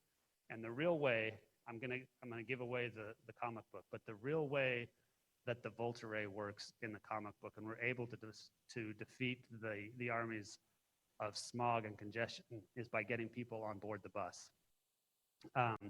It doesn't matter how efficient our vehicle is or how efficient the energy that we have that's charging the propulsion of the bus. What matters is how many people are on the bus. You could have a dirty diesel bus that's actually more efficient than a cleaner car if you have enough people on the bus, because this is division. It's the number of people on which side of it? More people, same output. Anyways, you get a smaller number, right? More efficient if you have enough people on the bus. But if nobody's riding, then it's hard to be efficient with the energy that we have out there. So one of the things that we want to talk about next is not just how Valley Regional Transit's pursuing technology improvements to make transit more efficient, but also how is it that we are changing the transit network so that it's more attractive to the general public and that we're able to meet more of the travel demand. So for the next few minutes, I just wanted to talk about some of the plans that VRT has to extend the reach of the transit network and how that will impact the people's lives in the Treasure Valley. So first, back in 2018, we adopted a plan called Valley Connect 2.0, and in that plan, we looked at where the region has been planning on developing and how much transit should be we should have today if we were on target to meet our goals for 2040. And if we were on track to meet our targets for 2040, we would have 4 times as much transit service as we do today. So what that means to you is that means there would be buses that run longer at night. It means we'd have buses that run on both Saturday and Sunday. It means that we would have buses that go farther out into the neighborhoods than we do today. It wouldn't just be in the city of Boise. It would also be able to connect you to Meridian, more out to Nampa, more out to Kuna, Caldwell, a network that really helps people get around. And so that's what we identified with the Valley Connect 2.0 plan, was like, how would we take 4 times as much service, apply it to our region, and what does that mean for the residents? So we were focusing on our goal of just connecting more people to more places more often. We believe that if we build it, people will come, and I'll tell you why in a second. And so the Valley Connect 2.0 goals were really about how do we better connect the region. Second, what does that say? 800% increase in ridership. So if we 4 times our ridership, we were going to double our productivity. So get more people, twice as many people on board per hour as we have today. So that's how we go from 4 timesing our ridership and 8 timesing 4 timesing the service and 8 timesing the ridership. And that's significant. That would mean we're growing from about 1.2, 1.3 million boardings a year up to 10 to 12 million boardings a year, which sounds like a lot. It is a lot, but to put that a little bit in perspective, that's roughly the same number of boardings that cities like Reno and Spokane get every year on their transit systems, which aren't exactly, I mean, when you think of transit, you probably don't think of Reno or Spokane as being the places that really haven't figured out. But we have a long ways to go. We're starting from a lower base. There's lots of reasons for that we can get into, but they're less about technology and more about funding and politics. So we won't talk about that unless you ask later. So the point here is we have a lot of room to grow. There's no reason to think that what transit can do in other communities it can't do here, and we've got plans to do so. So let me just describe real quick why we believe that if we build it, people will come. And it has to do with really what transportation is about. Transportation, we believe, is about connecting people to the opportunities that exist around them. It's connecting you to your community. And you travel more often than not, I believe that you travel because you've got a destination or an activity in mind. And the way you get there is you usually think about it, but only in terms of like, how is it helping me get to or complete the activities that I've got to do throughout the day? So what we have been focusing on is saying, how do we, again, connect more people to more places more often? How do we expand the freedom that transit can provide to you? And these examples here on the slide just show, right now there's no service in downtown Meridian. And that's why you see, if you were in downtown Meridian and wanted to get someplace in 15, 30, 45, 60 minutes, you just see like, well, I could walk to those places if I didn't have a car, and that would be it.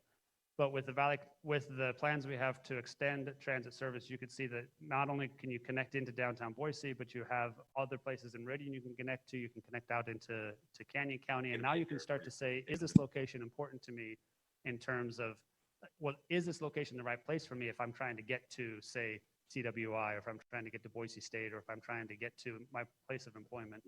And we can start to signal not just to the public, but also to the development community, the importance of certain locations and how transit helps those locations maintain their competitive advantage over others in how well they're connected. And transit can do that. And people will choose the way of travel that helps them get the things done that they need to throughout the day. So we're focusing on helping people be free to move, helping people connect to their locations. So that's, and there's a whole long, boring presentation that I could tell you all about how you make that shape grow, and has to do with transit planning and networks and things that get me excited, but probably not you, and don't have to do with technology as much. So instead of talking about that, what we're going to talk about is how do you, once you have that network, what can you do with it? And how does technology help you with that? So how do you apply the technology that we see coming in terms of transportation development to a broader and expanding transit network? So Valley Connect 2.0 also looks at that.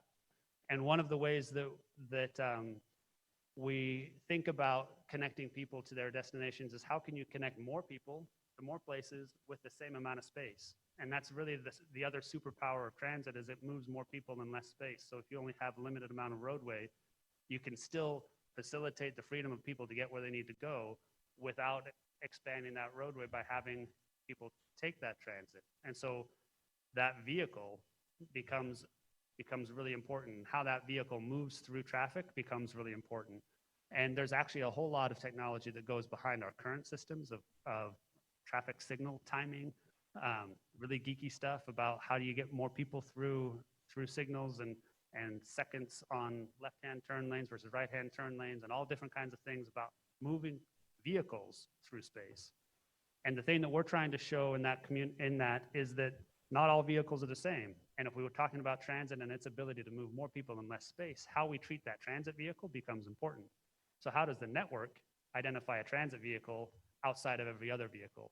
And there are ways that you can do what we call transit signal priority that says this vehicle, we're going to give some priority to move through this signal faster so that it can get the people that are on it to its destination faster.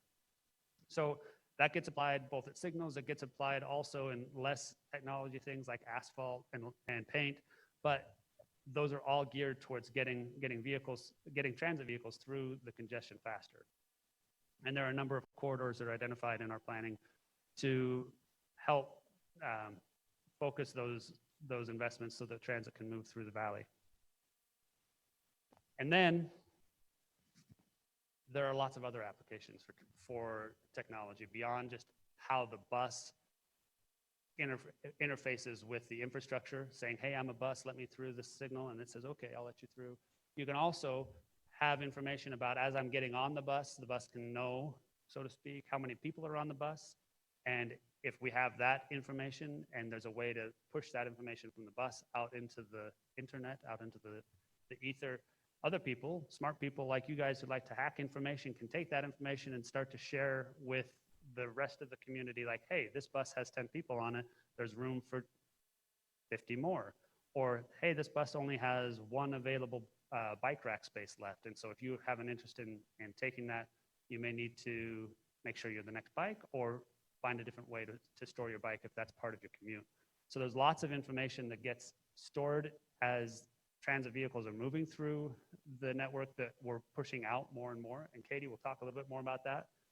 But those are other investments that Valley Regional Transit's been doing on the inside to grow the amount of data that we have that we can push out to the public and help them know when is the bus coming, where is it at, how does it interface with the roadway infrastructure, and how do we get that information into the hands of the public, which is really interesting because the other thing that we're talking about, types of investments we're talking about making, is at the bus stops, providing more information to the public about, like, you have 5 more minutes to wait for the next bus, or 15 minutes to wait for the next bus, and having that be real-time information rather than right now. Today, unfortunately, there's very little information, stop information or route information at the bus stops, and we're trying to increase that. And there are ways in other parts of the nation that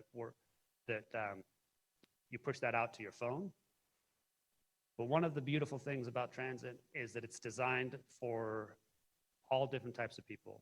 And we go to great lengths to make sure that transit doesn't just support people with credit cards and smartphones, but also somebody who's just walking up to the stop, maybe doesn't have any other information, is still able to get access to that kind of real-time information. And so we're looking at making investments at e-paper kind of stuff, if you know what that is.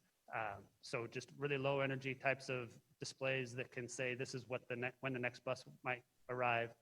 You don't see any of that right now yet in Boise, but those are in the works of what we're planning on putting into place to make it easier for people to take transit.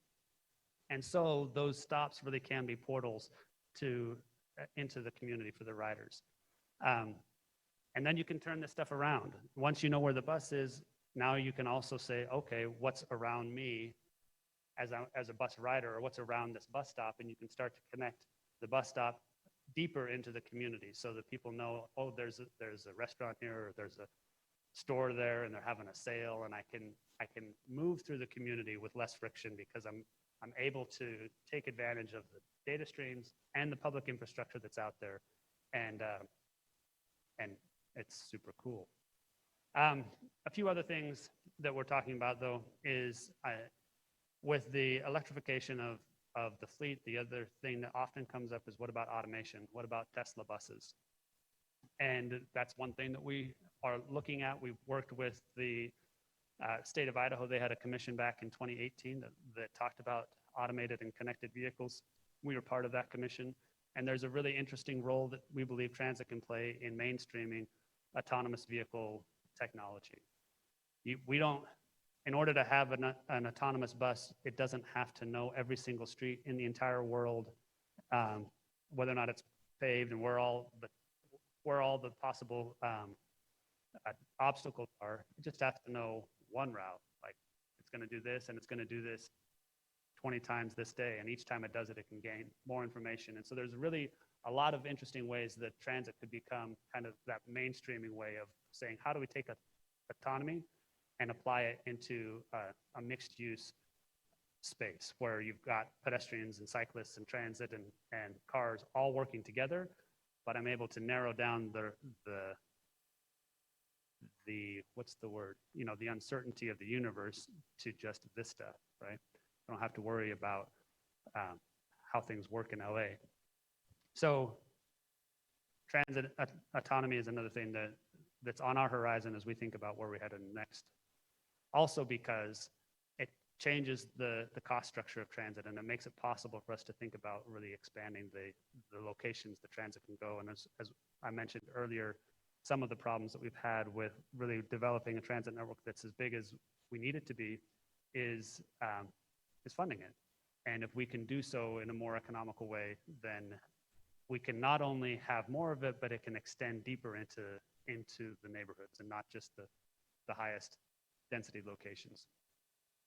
So the other things that I'll just mention quickly is to set Katie up in her conversation about CityGo and some of the demand management work that we're doing is not, innovation in transit isn't just about the buses. It's not just about electrification of the vehicles or autonomy, but also how we handle things like micromobility, shared mobility, the bird scooters, Lyft scooters, and how do we take all of those transportation options and make it available to make it easier for the public to pick the right mode for their trips. And so that is generally grouped in a term called, what is it called? Mobility as a service, or MaaS, and where you're trying to say, like, I don't maybe need to own a vehicle. I just need to be able to get where I'm going and make these little rents, whether that's on the bus or on a shared vehicle or on like a scooter or on a shared vehicle.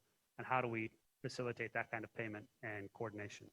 So lots of things to be excited about in the future of transportation. And I just wanted to share those are some of the things that are going on at VRT and more generally. And that is it for me. I will turn it over now to Katie.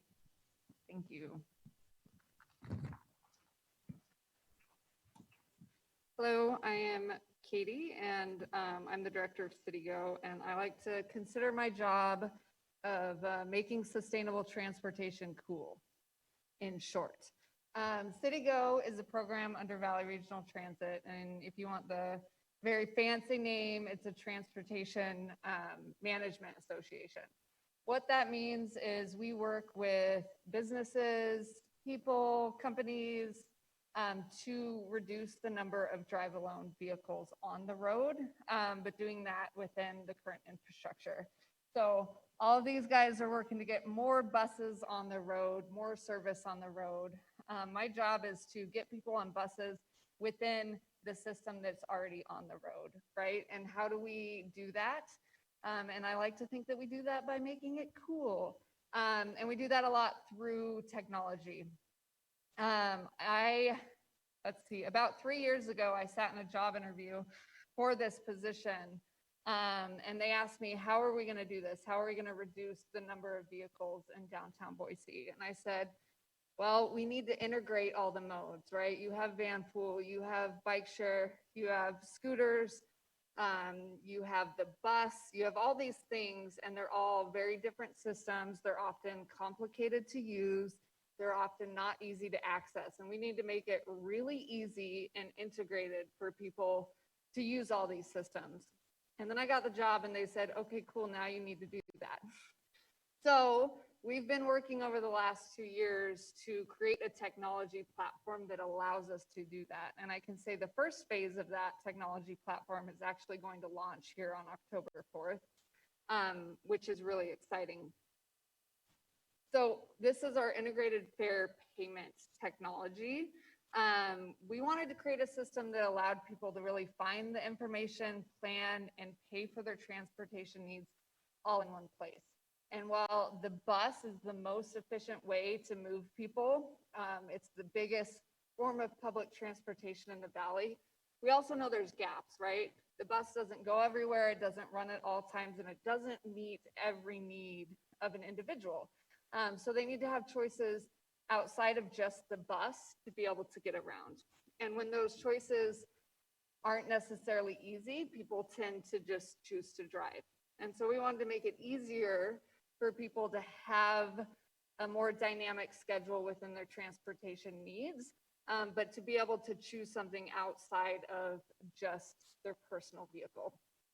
And so we wanted to integrate those where people can hop from bike share or scooter or bus or carpool or parking within one system.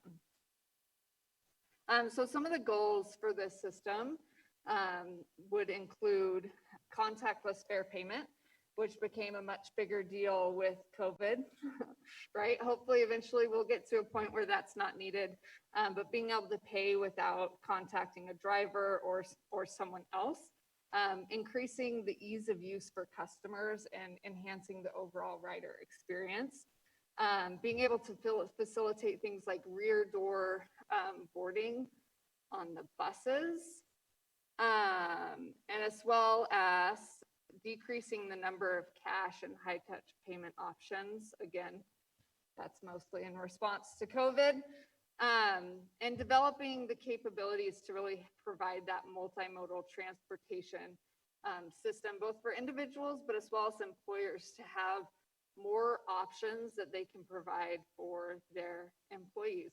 And so we started building this out, and we're not the techiest of people. Maybe we have techie ideas. We needed people to actually help us build out this technology. So us at VRT ended up partnering with Cubic Transportation Services, who runs the UMO mobility platform. And they are the ones that are helping provide the technology to build out this system. Now, I want to give you a look at what that looks like, but I'm going to hand over my work to this very lovely video that our friends at Stoltz Marketing Group helped create to introduce that to you.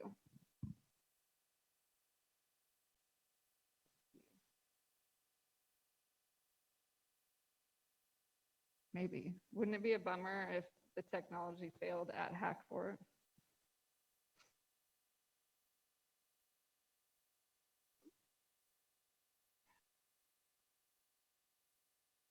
And then that's what's going to happen. Yeah.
About 37-yarder, I think, if I got my math right. 36 or 37. You're right. That was an excellent kick by Bowen. He put it right back in the back corner. Bowen, the kick, plenty of leg, and that Oh, looks it's about right up the gut.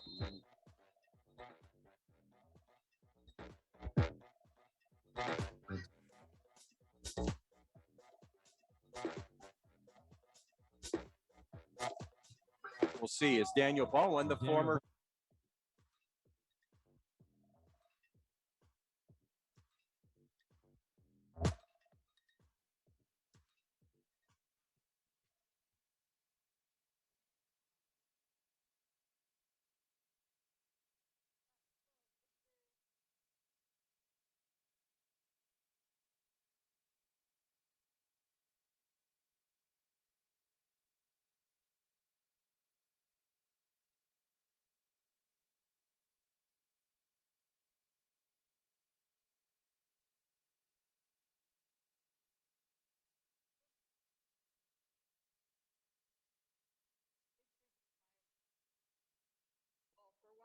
Nationally speaking, at transit agencies, smart cards tend to be utilized more than mobile ticketing.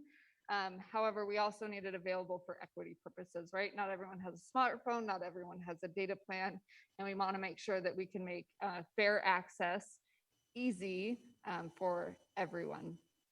And so this is launching first with the Valley Regional Transit buses. But we are working on integrating many other modes, and those will be available all within the system. So you have one card for one app that's going to allow you to access many of the different modes available in the Valley, which is pretty cool. Oh, now it's freezing again.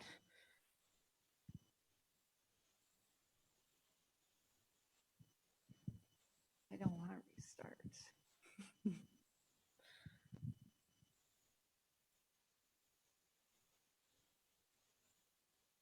Well, I will just talk, and that may or may not do its thing. Oh, now let me see if I can.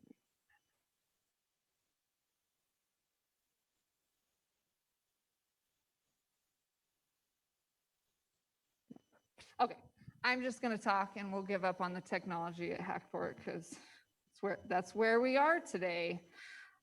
So what this looks like too on the buses, I was going to show you some really fancy pictures, is there's actually readers on all the buses where you tap the card or you tap your app, and then you can pay for it. And what's next is we're in the process of integrating this system in the Boise State shuttles. So you'll be able to use the same card or the same app, whether you're riding Boise State shuttles, whether you're riding VRT buses. We're also working on a van pool pilot with the system that will launch later this year. And we are working on once Bike Share 2.0, fingers crossed, launches in 2022 to integrate that into the system as well. We are also on the back end, all of the truly techie people that are not me are working on the integrations to integrate the app with the Park Boy parking garages as well, which will come online later this year. And we're in conversations with all of the scooter companies about integrating them into the app as well. Additionally, you can book your Lyft and your Uber rides currently from the app when it launches on October 4th. So it really will be a seamless multimodal app where you can get all kind of your mobility needs, payment, trip planning, real-time bus information, all in one location. And with that, I'm going to hand it back over to Wayne for kind of the question portion. Thank you.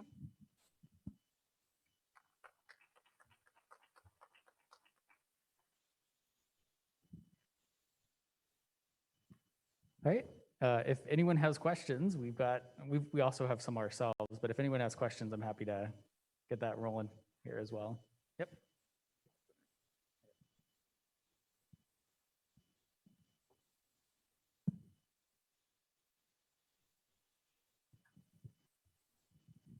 Hi, so I had some confusion about the app.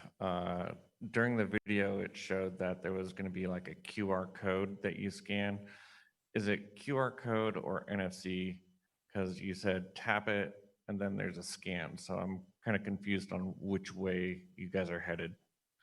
Yeah, it's actually maybe the video, how it scans is confusing, but it is a QR code that you tap onto the readers.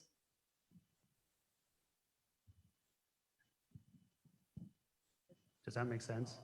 Not really. So you'll have a QR code on your phone Yeah.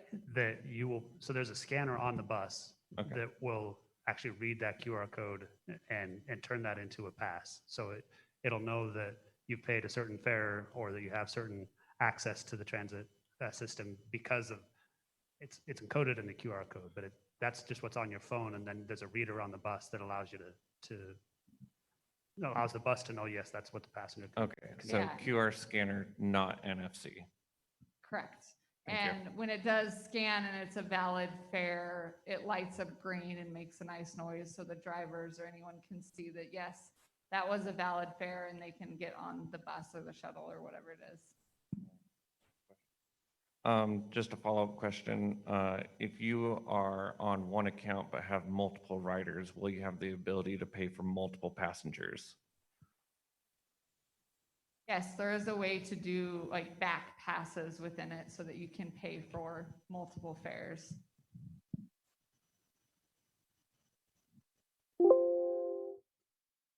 Could you explain the private-public partnership for this particular project? How do you connect the bus rides to the Uber, to Lyft, to the ride scooters like Lime and all the ones that are existing out there? How do we integrate the buses with the share taxis with the scooters? Because today, most of us, if you want to go someplace, the buses have very limited routes. So, and if it's most of Boise is not very well connected, and so we are forced to take private other options. So, is there a way that you can work directly, force maybe even the Uber when it's operating the city to run more Uber vehicles on certain routes or share information about your bus passengers so that Uber can provide discounts to them for short last mile rides and things like that? I love that question. We actually have a partnership with Lyft to provide those first last mile connections. It is currently limited to the State Street route, the State Street and Fairview routes, where you can get a $2 Lyft ride to and from 14 qualifying stops to help with that. I think on the other end, especially with the scooters and some of the other private companies, it's really working closely with them, building those partnerships. It's sometimes as simple as working with the scooter companies to have scooters available at some of the stops where you really need more of those first last mile connections, as well as eventually with this app, being able to transition seamlessly from one of those modes to another. Really, the goal is to take down barriers and make it as easy as possible to move from bus, scooter, bike, parking, van pool, etc. So it really is more seamless connection for the end user because the bus doesn't go everywhere. Yet. Steven's working on that though. Give him a few years.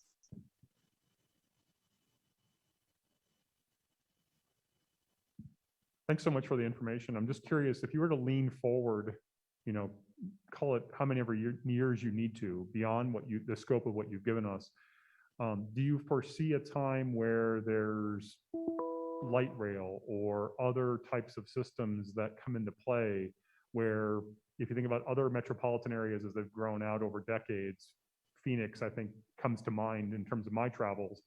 A light rail system has been put in place there, and it seems to have garnered a lot of attention and a lot of ridership. I just didn't know if there was something in terms of density of population that the Treasure Valley would have to reach, or anything along those lines where essentially we actually come full circle back to the trolley system that you described before that was electrified. You know, when do we re-engage something like that? There's currently a conversation, well, and it's not even new, that for the last decade or more, there's been research done on how we could create a rail connection between the major cities in the Treasure Valley. It's mostly looking at an east-west connection between Caldwell, Nampa, Meridian, Boise. And the Community Planning Association of Southwest Idaho, or COMPASS, has been doing some studies on that, and their board just adopted as the locally favored alternative, what they call a regional rail connection between, again, Caldwell, Nampa, Meridian, and Boise along the current rail tracks there. And so sometimes people will get into arguments about modes and light rail is a term that comes up. I'm gonna take some liberties in saying what you're talking about is a rail connection of some kind. And so in this case, what we'd be looking at doing is probably using since it has to, this all has to do with how it works with other types of vehicles. And so if we use the current freight line, that means you're going to be mixing with freight vehicles. So it's a larger vehicle. It could still be electric, or it could be a diesel, but I guess that's less important. What's more important is that it has to mix. So it has to be heavy enough to be out there with the other freight vehicles, freight trains. So the design of that, though, is to provide all day kind of two-way mobility, as opposed to, say, a commuter rail that would be focused on getting people just into work and out of work. The concept that they have with the regional rail connection is more light rail in the service profile, meaning you've got maybe higher frequencies and two-way travel, and not just in the commute period, maybe on the weekends as well, making that connection in the valley. And so, yes, that's certainly part of the discussion. Usually these conversations make it only so far until we start talking about how it gets funded. And that truly has been a stumbling block for the valley for a number of years. So there are two, I guess, elements to that. One is development needs to continue to grow to facilitate rail connection, but then also the proper governance and funding structure to show that we have the ability to support that kind of service should we build it.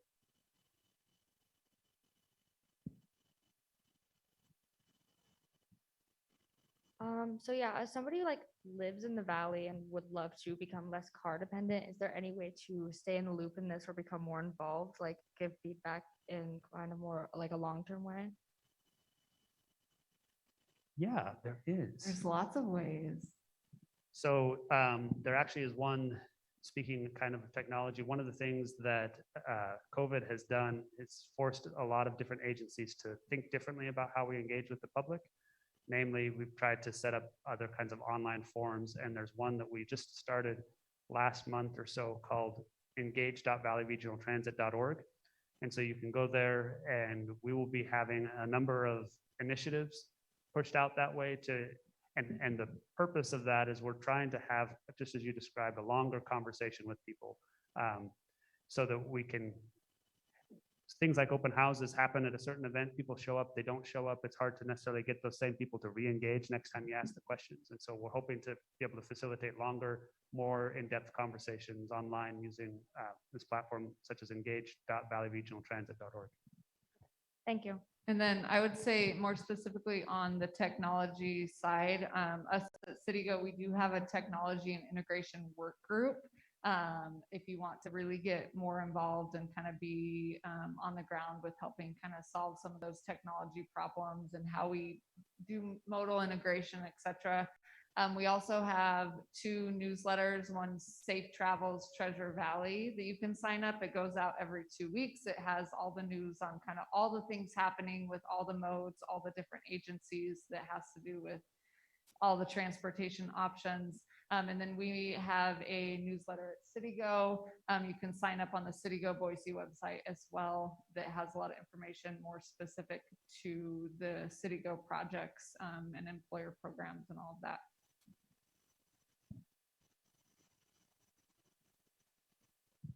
Hello. I was just kind of curious more about the expanding of the routes and stuff, and like if there's any kind of, just kind of, is there how much criteria there is? It's like newer areas like Lake Hazel area, stuff like that. There's really no bus routes out there, and then like I've always kind of wondered why there's no bus routes to like even Micron, where they have like what 20,000 employees or something like that. And then also like for timing, like late night, you're coming downtown, the party isn't really starting till like 10 o'clock, and that seems like when the buses are stopping. And I was just kind of curious what your guys' criteria is on that. Thanks. So the criteria for how transit services are provided have to do, again, a lot with what the communities want to fund. So our funding tends to happen on a voluntary basis based on what a local jurisdiction is interested in. And I mean, it's not just on, it's also everything else that they've got to worry about. So when our conversations with the local jurisdictions has really driven the prioritization of when services provided, both time of day as well as where services are provided. But we've had conversations about service out to Micron.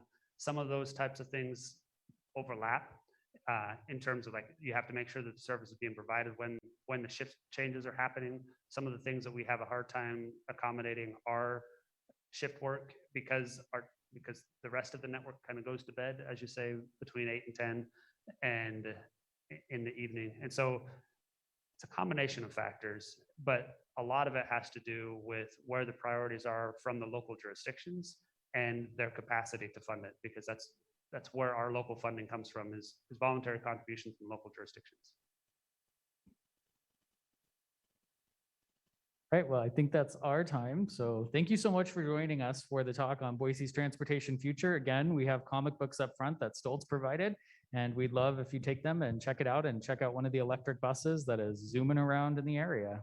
Thank you. Also, I know our slides crashed. I had all our information up there. So if anyone wants more information or wants any of our contact information, we're here, so you can come grab it from us. Hey, thank you guys so much. Can we give another round of applause?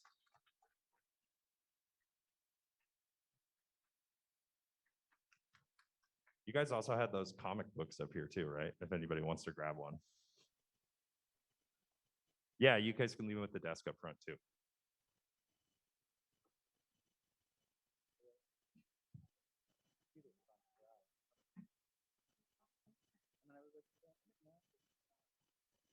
I failed. Sorry. And I was like, I was doing so good, and then I was like, I don't know. I'm so freaking.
Howdy.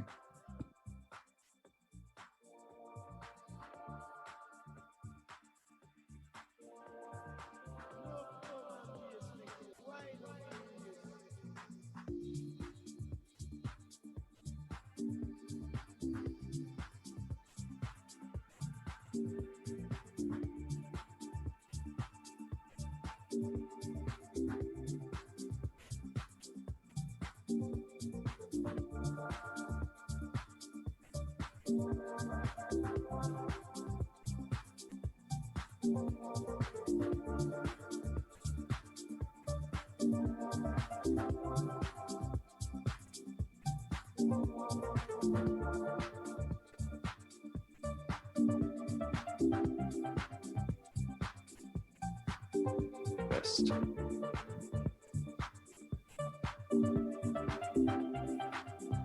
Pressure's mounting, Dan. 2 minutes. I think I'm done with the presentation. It's ready.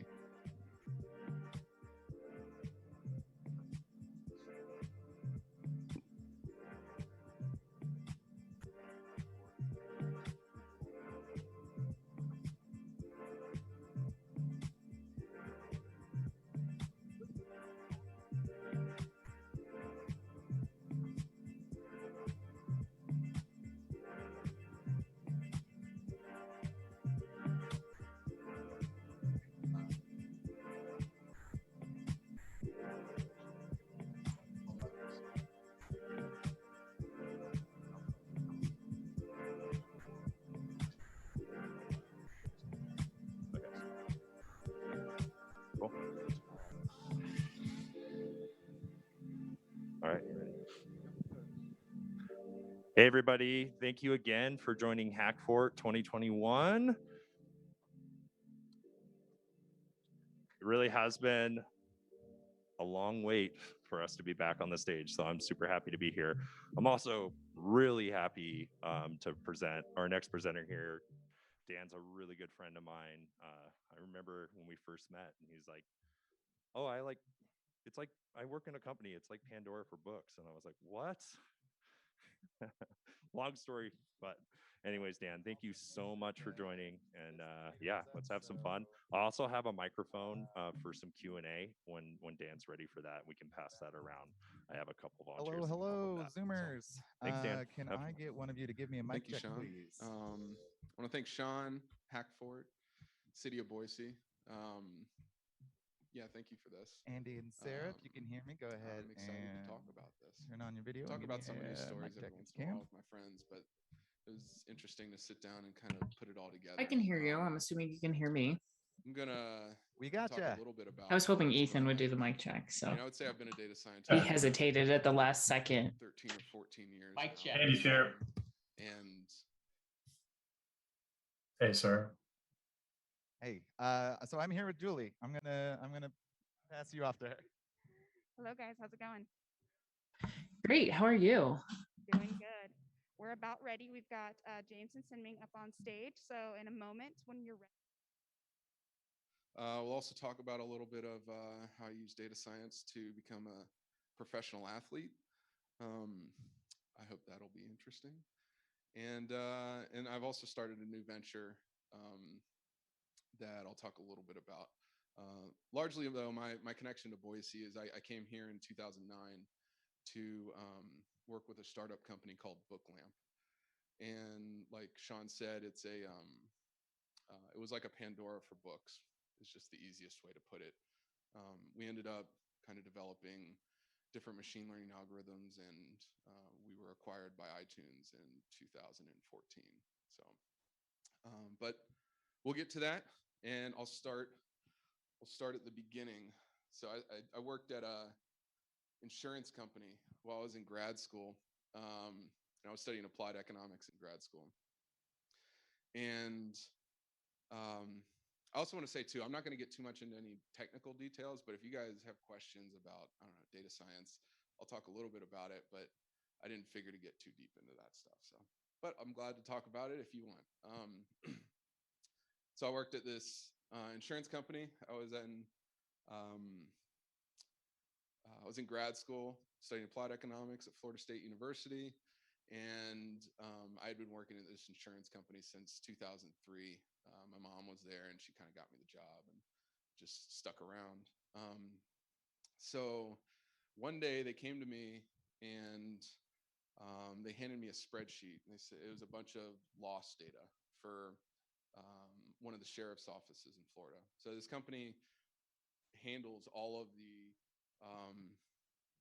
I guess property casualty insurance for the sheriff's offices in Florida. So all the pit maneuvers you see, like all the vehicles getting blown to pieces, whatever, that's all covered by Hunt Insurance Group. And I worked for these people in their claims department, and they come and hand me this spreadsheet with loss data, and they say, this sheriff is not happy about the price that he's paying for the premium and the deductible that they're paying for this. Now, usually this is something an actuary would do, which gets paid way more than my intern self at this insurance group. But I think what happened is the higher ups just saw this as like a thorn in their side, and they're like, let's just give it to Dan, see what he can do. And so I ended up coming back. Let's see, it took me a while to remember this. I ended up coming back with a spreadsheet, and what I ended up doing was so they had premium and deductible is what the plan is based on. And I just took the loss data and created a chart that had premium on one side, deductibles on the x-axis, x and y-axis. And one of those was what they were actually paying. And what I ended up doing was I developed an analysis that said, like, you could offer them these other ones and your result would be exactly the same or better. And so they're like, wow, this is great. Okay. And so they go and offer these people these different plans. And that ended up getting me in front of their corporate office, who at the time was, they wanted to make sure I wasn't going anywhere. But right at that time, I actually started talking to this company in Boise, Idaho called Booklamp. So I told him I wasn't, but that was my cue that I needed to talk to my manager and say, hey, I might be taking off. But that was my first, when I think back to, like, you know, what I consider data science, this is probably the first foray I had into what I would call it. I mean, then it was just being good at Excel, I guess. So, yeah, let's go to, so yeah, I ended up finding Booklamp, but the way I did that is while I was studying applied economics in college, I ran into this course called econometrics. Anybody heard of econometrics? Econometrics, maybe? Okay, well, all it is it's using statistics to study economic theory, using statistical tools to study economic theory. And in fact, and this is before, you know, data science and whatnot, this is still important in data science, like, realms. Nowadays, we have a lot more solidified sort of fields of data science. But what this class showed me is that I realized that, like, hey, I don't have to just use economic data. Like, these tools can be used with any data that has a certain meaning. So as long as you know that that data is good, and you understand the inferences that these tools can make, then you can start to use these tools with that data to come up with various generalizations. So what I ended up doing, I was big into music at the time. I was in a rock band all through college, so not in grad school. I didn't have time for that. But I was big into music, and I had been researching Pandora and the sort of data that they were collecting. So I know we all know Pandora. Do you guys know kind of how it works at all? Anybody? Yeah. What's that? Oh, okay. Yeah. So Pandora, the way that it works is they have a lot of experts, and they build tools for these experts to analyze and tag different aspects of music. And I remember when I was looking through some of this stuff you could find online about what kind of things they were measuring, and they would measure things like different kinds of rap. Was it a female vocalist? Time signatures, all the obvious ones. But then there were these kind of like subjective, almost subjective ones. But they had music experts creating this data, and that's what they were using to. That was their proposal with Pandora Radio, was that, hey, if we just have data on all these songs, you tell us what you like, and we'll find we'll find other songs that has similar data, basically. And I'd been trying to contact these guys through grad school because I wanted to use their data for my thesis, and I just could not get through to them. Their COO sent me some stuff that was, I think, about signal processing, which I didn't know really anything about at the time. And ultimately I ended up talking to a receptionist who was, I remember she was like, look, if it's analysis, we already do it. And I was like, come on now. So that kind of ended my my possibilities with Pandora. But in researching that, I ended up finding Booklamp. And I want to say, yeah, so I was researching Pandora, and Booklamp at the time had just launched a demo. This is 2000, it's probably like April 2008. And they were calling themselves a Pandora for books. So what I did, once I found them, I had just written an email to Pandora. I copy and pasted that, replaced every instance of the word music with books, and I told them exactly what I did. I said, I copy and pasted this from sending it to Pandora, and it just fits what you guys are doing. Like we should talk. And so I talked to Aaron, the CEO, I guess within a week. And then within a week of talking to him, I flew out here to Boise to kind of I guess it was kind of an interview, but we were all on the same page. Didn't feel like an interview. And I ended up working for them my last year of grad school, and did my master's thesis with their data. At the time, what they were doing was, we'd call it like writing style. So you just if you think of text and you think of all the things you could just count, like they were just counting all of the things. So how long were words? How many words were in sentences? How long were paragraphs? How many adjectives were being used? Verbs, nouns, all the different things. We even measured Klingon words. He was a big sci-fi guy. I mean, it didn't mean anything. But I think it was like, it looked for words that had multiple commas with multiple characters between the commas, something like that. But anyways, I ended up working for Booklamp, and that found my way out to. So I did my last year of grad school, and once I graduated, I think it was August 24th, I graduated, and I showed up in Boise August 31st, 2009, and I started working full time. I lived off of Allenbaugh. Is that a street? Yeah, Allenbaugh. I lived off of Allenbaugh, and commuted into town every day. Anybody know the water cooler apartments?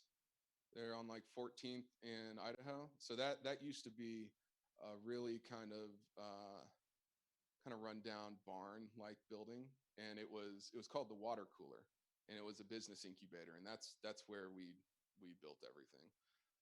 We were in there with a couple other businesses, but it was was a really fun time in my life, and I met a lot of these guys. Some of these guys that are out here, like Sean I met probably immediately. It's hard not to meet Sean.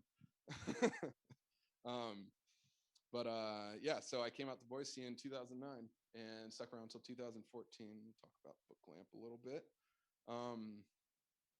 Actually can't see it on mine. Let's see, right style. Yeah. So this was one of my first business cards, and we all had one of these. And the way Aaron would sell what we were doing, because at the time we were just looking at writing style, like counting all these things that were happening in text. And so this business card is showing, or this graph is showing, two of our writing style metrics, pacing and density. And each of these are linear combinations of these counts and then indexed between 0 and 100.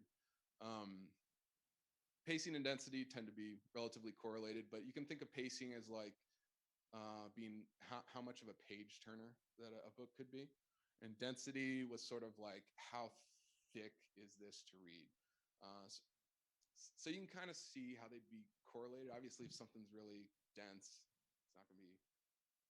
it's probably not going to be as much a page turner, but they're not the same thing. So the argument that he'd always make is with Jurassic Park. And you can see here between the blue and the red, when pacing and density, when they have their biggest like density drops, pacing goes up when all of the dinosaurs like leave their cages, and then the story becomes exciting. And so the way he'd tell this is like, you want to stick around, knowing this kind of information. You want to stick around through the first bit of the book, get to this part, so that you can enjoy the rest of the book. Obviously, Jurassic Park, you don't have to tell that to people, but for other books, so you imagine we could index these sorts of metrics across all sorts of books. And we did have a consumer-facing product, like consumer-facing service. But really, the way we ended up going about things is we took these kind of metrics to publishers, so that they could potentially find the next Michael Crichton or Stephen King. So that was another argument that we made, is like, so in publishing, it's really hard to find good writers. A lot of times you just need a writer that has done it before, and then you get them and you have them make a book and you sell it, and people will buy it because they know the writer. So our argument was, well, there's a lot of other people that write like Stephen King. You just don't know who they are. And we were pushing the fact that we could use data to help publishers find these people. What was interesting is publishers had a hard time figuring out what to do with us, because they're notoriously not very tech oriented. So they ended up getting us a Random House ended up giving us a office in their building in New York City, so we could like go work there. But I think that was their way of being like, we're not really sure what to do, but like, come over here. Because I don't know, you're doing something that's interesting, but we have to figure out how to use it. Let's see here. So this, the mayor of Boise, that's that picture on the left there. I'm in the middle, quite out of shape, not a professional athlete right there. I honestly, I can't remember the name of the mayor. What is it? Beater? Okay, Mayor Beater. Yeah, he just swung by for a minute and said hi, and we took this photo. And the top right image there was from one of our initial websites. Initially, the way that Aaron wanted our website to work, and this was our customer-facing website, is sort of like Google, how Google changed their logo every day or during certain occasions. So Aaron was big into design and all this sort of stuff, and he really wanted to like change up the logo all the time. And being kind of an engineer mind, I was just like, whatever, okay. I just want to do the data stuff and make the engine work right. So, and that's why we had the Book Genome Project. So we called it the Book Genome Project because Pandora had its Music Genome Project, and we were just kind of like lining it up with that so people could understand what we were doing. So yeah, Book Genome Project. The Book Genome Project actually was, when Booklamp started, it was all about writing style, like counting all the things, like I said. Book Genome Project is, we learned of a technology called latent Dirichlet allocation, or it's topic modeling. It's very well developed now, but effectively what it does is it measures co-locations of words. So you could think about it as keywords, but it's like if you're looking for the word blood as a keyword, well, that can show up in a lot of different contexts. So if you're just looking for blood, you're going to get a lot of things that are just like, here's the word blood. But blood can show up in vampire books, which the words that it shows up around are going to be different than if it shows up in a murder novel or in a hospital setting. And what topic modeling allows you to do is differentiate those things. And effectively, it makes it so you can just sort of automatically label books with what they're about. So it would take about a minute. You could give us any book, take about a minute, and we could pretty much tell you what it was about. Also with characters and all sorts of other things that we were measuring. But Book Genome Project was, a lot of it was topic modeling. At least that's what I was working on. So let's see. So this is Aaron and myself. We visited New York at one point. Just thought it was some cool pictures. Figured to put some pictures in here from back in the day. And let's see here. Yeah, so in 2014, then we ended up, let's see, Cupertino. All right. Let's see, in 2014, we ended up making a service for Apple. So we were talking to Apple, and they were having this problem. They had young adult fiction, and the way that genres work in just bookstores in general is the author just puts their genre, what genre they think it is. But there's some moral hazard in this, because let's say you write an erotica novel, right? Well, if you put erotica on that, it'll sell a certain way. But if you can put romance on it and get it into the romance shelf, it's going to sell better. So this happens with a lot of different genres. And we were able to use our technology to do a couple of things, but one of them was we could suggest genres that books would be about. So automatically we could tell them, hey, these are probably these genres. But what they needed was, they had young adult fiction books, something like 4,000 books coming in a day, or I don't know what the number was. It was a huge number. And their issue is they didn't want like a teenager downloading this book that might have porn in it. And now they have to go talk to, they're like, you can imagine the conversation they'd have with their parents, and their parents get all upset with Apple. So Apple avoid this. And they had 30 or so plus people just kind of Command F and looking at like covers and stuff. I mean, it sounds ridiculous, right? But that's where things were. And so we came to them, or I guess we came together to come up with a service that we used our Book Genome Project, which a number of the topics that it creates were romance / erotica. There's some, I can't say any of the words in the topic because it's just not polite company. But we were able to create an illicit content detector. And so you could just feed, we took that 30-person team, and I think we reduced it to like 2. And the way that it worked is they'd feed a book through our system, take about a minute, and we'd say we'd measure these topics throughout the course of the book, and we'd just highlight where we think porn is. And because we didn't want to decide, we had no interest in being like, this is not, you shouldn't put this on your store. That's not our decision. But we wanted to give them information. And so I should have added an image of it, but it was basically like a timeline of the book, and then it'd be like shoop, and then they could just they could click there, read it, and decide for themselves.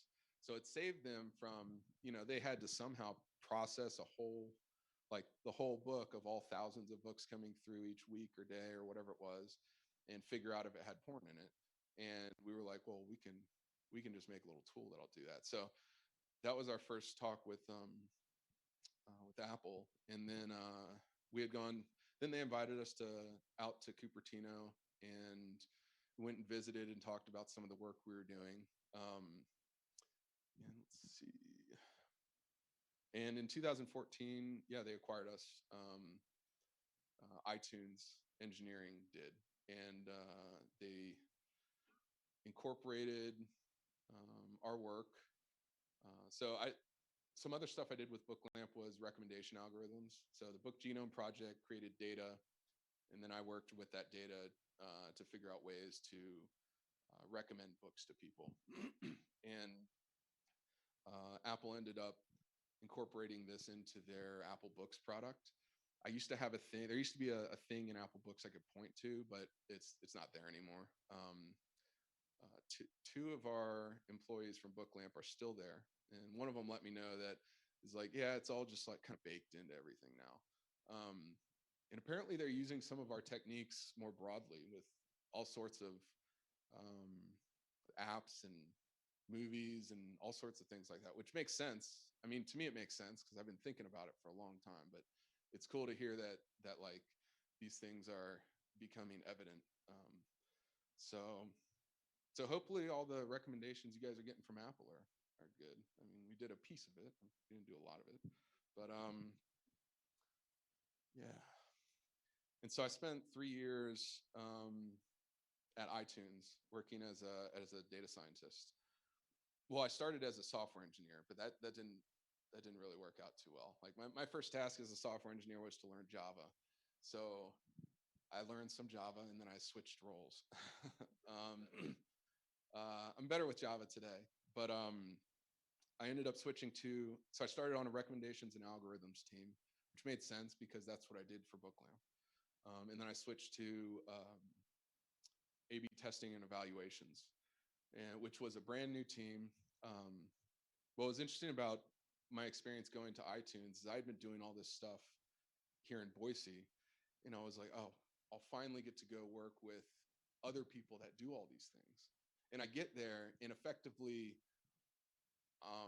data science wise, they were looking at me to be like, well, what are we going to do? and I honestly, I mean, I think now if I went and did something like that, I could probably help. But at the time, I was not prepared for that. And I did the best I could to help them with what they were doing. And I learned a lot. Helped launch Apple Music.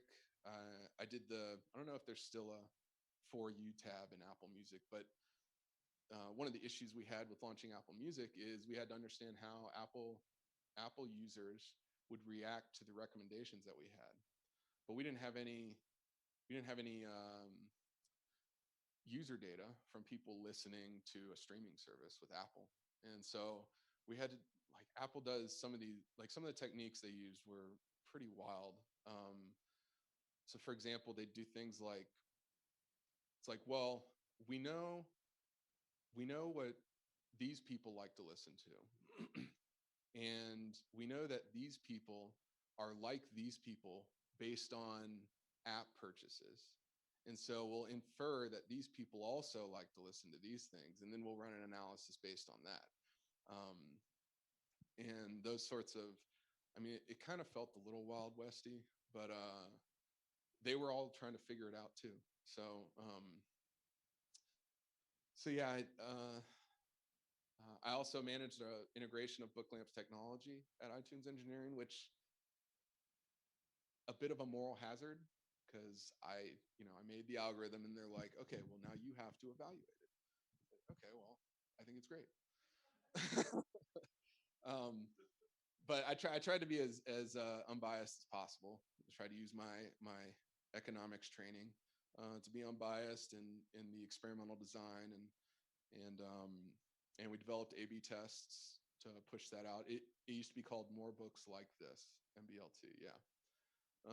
And on every product page at the bottom would be this, what they called a swoosh, and it's just a swoosh of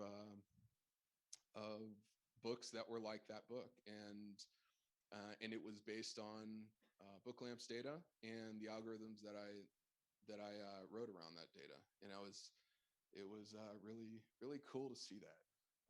Fortunately, I can't like point to it anymore, but it's in there somewhere. Let's see what else I got. Apple Music. Yeah, so I helped with the Apple Music launch, talk about that a little bit. That was really cool. Once that launched, we ended up bringing some other people on the data science team, and I was given the opportunity to choose what I wanted to work on, and so I wanted to work on Apple Music, which was a bit ironic because, you know, in the past I was trying to work for Pandora, and so now I saw it, I kind of felt a little bit of a chip on my shoulder. I was like, well, let's kick these guys' ass, you know. But yeah, worked on Apple Music some. That was a lot of fun. Drake was a big problem actually for us because he's in everybody's library, and so it's like you have to. So when we were going to like sort of make these generalizations, we had to make concession for the fact that Drake is everywhere. So everything is like kind of connected to Drake, and you have to like, it's sort of like one of those outlier things. You just need to take him out of the data set and then run your analysis. I'm sure they're having similar problems, but let's see. Oh, an interesting data science problem while we were there is a lot of times in A/B testing, I think when it comes to product testing like this, getting enough sample size can be an issue, and you can do stuff to finagle with that. Well, Apple had a different issue. They had like the samples were way too large, which you wouldn't think is a problem, but when you start doing things like difference in means tests, oh yeah, whoops. When you start doing things like difference in means tests and, you know, the sort of statistical tests that you do to measure if a change in an algorithm changed the way people are listening to things, then if you have too large a sample, then it's going to lead to every change being significant. So you somehow have to come up with a way where, is that anybody study statistics in here? Anybody stats? Yeah, a little bit. You understand what I'm saying a little bit? Yeah. Yeah. So like the sort of range and error like gets so small that just a little bit of change is going to be like, oh, well, that's statistically significant. Let's push it to production. But that's not necessarily right. And I left kind of as they were starting to solve those situations. I guess if I were to solve it, I'd like sample from the full sample or something like that. I'm not sure what I'd do. Oh yeah, and then I left Apple in 2017. To be honest, I was just burnt out, and I just wanted to go and focus on myself and just get fit and healthy. And I've been an athlete my whole life, so just sitting behind a desk all the time, it was a very demanding job, and trying to keep the rest of my life in order was just difficult. So I left and I went to Tallahassee, and I coached. I don't have a slide for this, but I coached high school athletics for a year. I got state runner-up as an assistant coach on our soccer team, which on the same soccer team, I got state runner-up as a player. But so that was a little bitter, I guess. But it was a great experience, and I coached track and cross country, got fit, and then that summer I started kicking footballs, which I'll talk about in a second. So I started kicking footballs, but I also realized I should probably go get a job again. I needed to go get a job. Let me put it that way. And so I went and worked at LexisNexis. A friend of mine from iTunes was a manager there, and he helped get me in there. And I ended up working with, I don't have a lot to say about LexisNexis, but I ended up working, doing similar things, A/B testing, helping them instrument their different products so that we could observe what users are doing and test new search algorithms that we think would work better. And so I did that for about 13 months. It was a good experience. All the teams I supported were in Europe. So, you know, by about lunchtime, I didn't have to talk to them. No, they were nice people. But I also got to go over there. I got to go, they sent me over to Amsterdam, which is, I think, LexisNexis's kind of home, cultural home, historical home. I don't know. But that was great. Got to go over there and to London, to our London office. And I used that time to go to Dublin for myself. I think had I stuck around, it would have been good, but I saw myself getting into the same sort of rut of, it's just demanding to do these kinds of things for big corporate companies. So I'm going to talk about the venture that I'm getting into next. But we'll talk about football first. So, so I figured when I started kicking, I found a coach. And it's one thing to just go out and, if you're a good kicker and whatnot, but nobody's going to care unless there's somebody that's been in the industry and has, you know, can kind of like market you around. So I found a coach initially just to sort of learn what to do. I played soccer for 16 years of my life. 16, yeah, something like that. Ended on a knee surgery. I've had like 4 knee surgeries since, but I was like, I can just kick. I'll just go out and kick.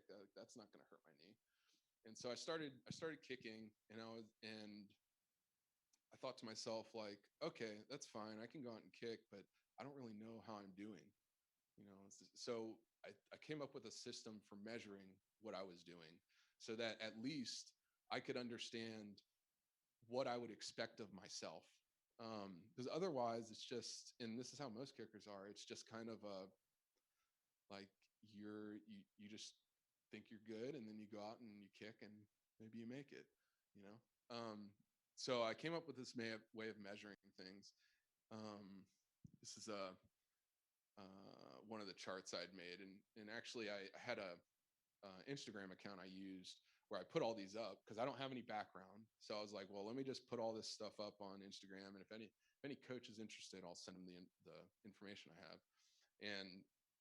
And so I experimented with a lot of ways to do this. Ultimately, the only data I really took was makes and misses, just to understand my percentages. Let's see. So I'll talk about a little. So maybe this is a little too much for just kicking, but so the theory I had here was that accuracy is inversely proportional to distance, which is just to say that the further you go back, all else equal, your accuracy is going to go down. That's just, I mean, that just seems like a truth to me. And I ended up seeing that, which I'll show a graph here in a second. And the way I measured these things, I didn't have uprights to kick at. I kicked at a light post. And so the goal was to hit the light post. Just this skinny, like 1 foot wide thing. And because I didn't know where the uprights were, I just had to guess. And that's why, so green is saying that it was a make. Red, I know it was a miss. Yellow, I don't know, it's kind of close. And so what I'd end up is with two different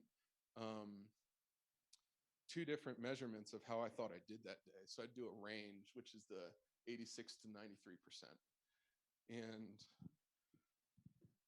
so over time, in 2019, I was signed by the Tucson Sugar Skulls of the Indoor Football League. I live in Tucson now, and that's why. And so I was like, okay, well, I'm going to track all of my sessions up to the season. And so in late 2019, I tracked about 28 different sessions in this way, and I was able to plot them. And so the greens are all that are all the maximum make percentage. So that was like my green plus the yellow makes, the yellows. And then the blue here was my minimum make percentage. So that was just the greens. So I was saying the yellows were misses. So I plotted this all on a graph, and I made these regression lines that allowed me to just kind of get an idea of what I could expect, in a range, what I might expect from every distance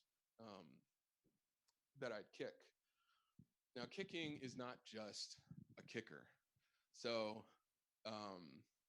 anybody heard the term omitted variable bias? Anybody know what that is? You know what that is? A little bit? If I told you that there is a snapper and a holder that have to do stuff here, and I'm just measuring, so I'm measuring this from me just being out kicking by myself. So you can think of, so omitted variable bias is saying that it's like, okay, that's a nice analysis you have, but you left out this thing that could be affecting the results. And so it's important to take like this kind of information and say like, well, look, there's no snapper, there's no holder, there's no crowd, there's not, all that stuff is not being taken into account here. So this is like in a vacuum how I might expect to do. Yeah, snapping and holding can be a big piece of it. So anyways, use data science. It got me, I think what this did, it gave me confidence, because this isn't really, it's not too data science-y. Really, when I think of what data science is just kind of fancy averages. Machine learning, AI, it's all just kind of fancy averages. You got this fancy average, LDA, the topic I always talk about, fancy averages. These aren't too fancy averages. But if I were going to do fancy averages, it might be something like I'm measuring this stuff, but then I make this kind of change and I measure that, and then I do some kind of difference test to see if it actually helped me. But I didn't have time to do that, so I had a job. So yeah, I got signed by Tucson and showed up, drove to Tucson February, got in there February 25th, 2020, ready to kick some footballs. And we got through preseason camp, which started March 3rd. And our first game was going to be March 19th. And then it just all shut down. So go to this. So I ended up playing this next in 2021, this past season, which just ended. Actually, so this photo of me on the left is from one of my first games ever.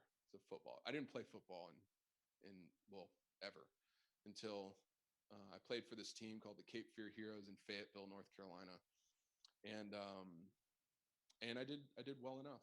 I did well enough that we were able to use that film to get me up to the IFL. Anybody heard of indoor football? Anybody seen it? Arena football, AFL, Arena Football League. So the Arena Football League used to be the top guys. They got sued by an insurance company and they folded, which is really sad, to be honest. Anybody know who Kurt Warner is? I think I'm that old now. So I won't tell that story, but so yeah, indoor football. I won't go into the details, but it's played on effectively a hockey rink, and the uprights for kicking are half the width of the NFL. So very skinny uprights. To give some idea, a PAT, an extra point, an indoor, is an 18-yard field goal. But because of how skinny the uprights are, if you were to find the equivalent like angle to the uprights from the ball for NFL uprights, it would be something like a a 37-yard field goal. So if you imagine you get back to like 50 yards, you're talking about, to get an equivalent angle to NFL or uprights, you're talking about 100+ yard like field goal. You know, apart from the fact that nobody can kick it 100 yards, but that's the angle that you're looking at. Like these are very skinny uprights. You might be able to see it. Let's see. We'll see. It's Daniel Bowen, the former Sugar Skull, kicked on this field just a few weeks ago in a Sugar Skulls uniform, and now he's kicking for the Gladiators of Duke City. I got released and then picked up by. It's about Steven Albuquerque. 37-yarder, I think, if I got my math right. 36 or 37. You're right. You can see the uprights. Bowen, the kick, plenty of leg, and that Oh, looks it's about right up the gut. You can kind of see them. You might be able to see them. They're pretty tiny. Let's see. Yeah, so I mean, they're only 9 feet wide. So we're talking less than this, less than how wide that is.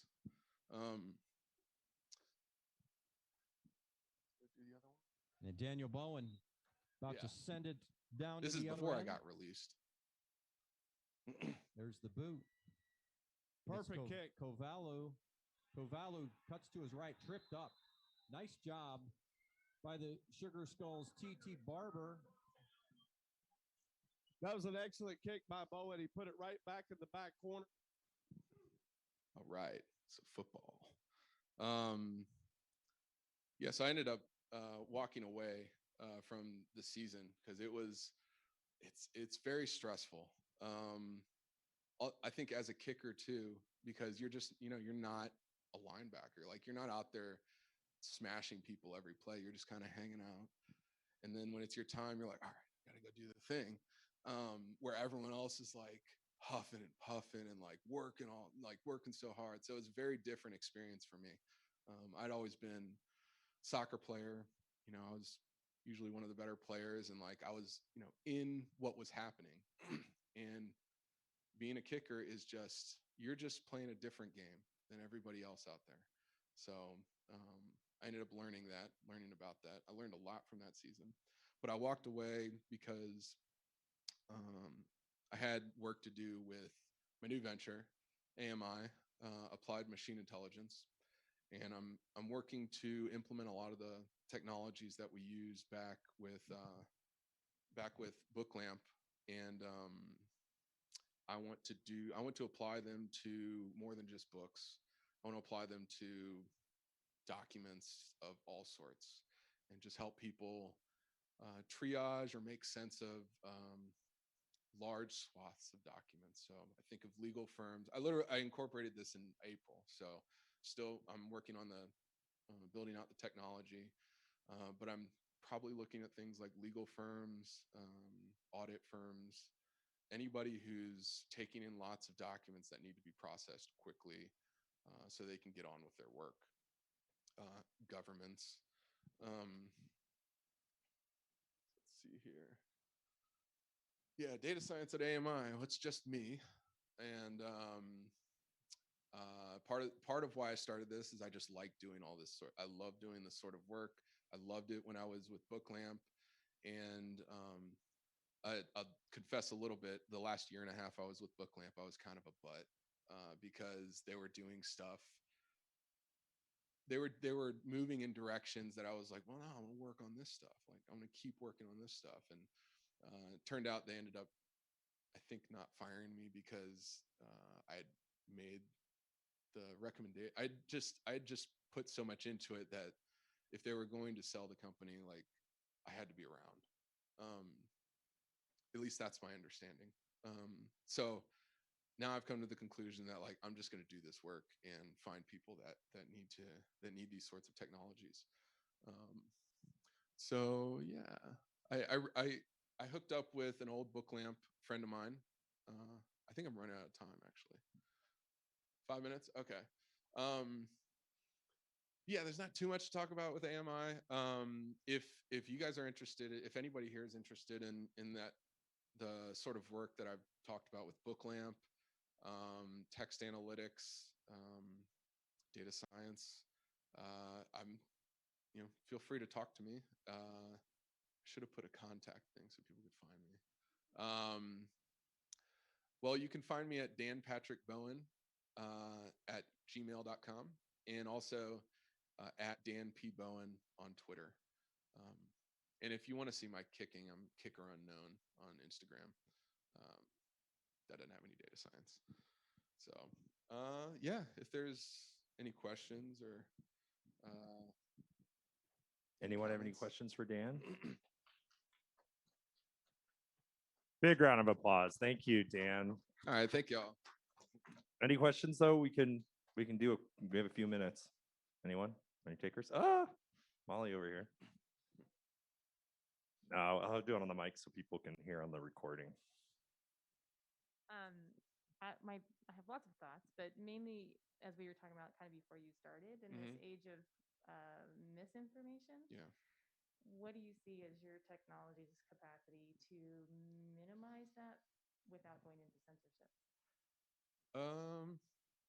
I think,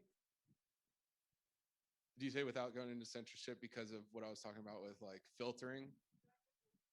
Yeah. I guess the way that I could see this helping that sort of thing, I mean, I can only think of it as like I could be some kind of news aggregator. I could create some kind of news aggregator that allows people to understand sort of the distribution of what's being pushed their way. And so like there might be all these other stories that you might be interested in, but you don't see it because you're just bombarded with whatever they say you should be reading that day, you know? So practically that's what I think I could do. But my pipe dream is like I was talking about earlier is I'd like to be able to sort of do something about emotive conjugation, which I'll just, for the recording, I'll say is it's the difference between saying,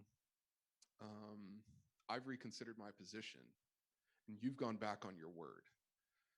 It's the same thing, but but because of the way that I put it, I'm the authority here and you're kind of a butthead because you changed your mind.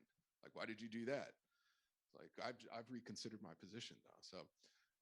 So you can use words like that. It's called emotive conjugation, Russell conjugation. And I'd love to find ways to strip that ability from writers. Or they can do it, but I want to expose it. Like, you need to expose it. I see it all the time now when I read. But I think a lot of people, I think it's not uncommon, let me put it that way, that people will just kind of take in what they're reading as is. But there's a lot to trying to solve that. There's a lot of things not sure exactly how to do. So, all right. I think we have one more over here. Okay. Yeah. We have two actually. What do you think about using Python as a tool for data science? I think it's a great tool for data science. I'm fluent in R, but I'll somebody sends me some Python, I'll figure it out and like sit down and work on it. I think it's great. Yeah, I think it opens the door for a lot of people to do data science because R is great, but it's not super friendly. Python's a great Swiss Army knife for all things, and data science included. But you want to make a web server, you want to do these other things, like Python can do all those things. R can do a lot of stuff, but Python's a little more robust, I think. So, yeah. There was a common theme that you mentioned with I think all your jobs, which was you got burnt out. Yeah. So I was wondering, what are you doing with are you doing anything with AMI to kind of try to prevent that in the way? So when I left, I'll be quick about this. When I left Apple, part of what I was trying to do also was it just gave me space to like figure out how to do life better. And in that space, I've come up with ways to just manage the commitments I have. I mean, frankly, I found getting things done, GTD. Anybody know GTD? Yeah. So I found that I've implemented those things and like, I've just built all sorts of systems around that and just streamlined my life. So I think what that's given me, if I were to go back, is it's given me it'll give me more awareness of all the things that I have going on. So if somebody's like, hey, we need you to do this, I have more capacity and I can point to things and say, I can't. I have all this other stuff where before I was just running it all in my head. And that's just, I mean, that's a recipe for like getting burnt out, I think. So I'm just more organized, I think now. Yeah. Dan, thank you so right. much. Let's Thank give another you. round of applause. And please do, if you have more questions for Dan, go bother him. He's got a lot of great knowledge and he's also just a fun guy.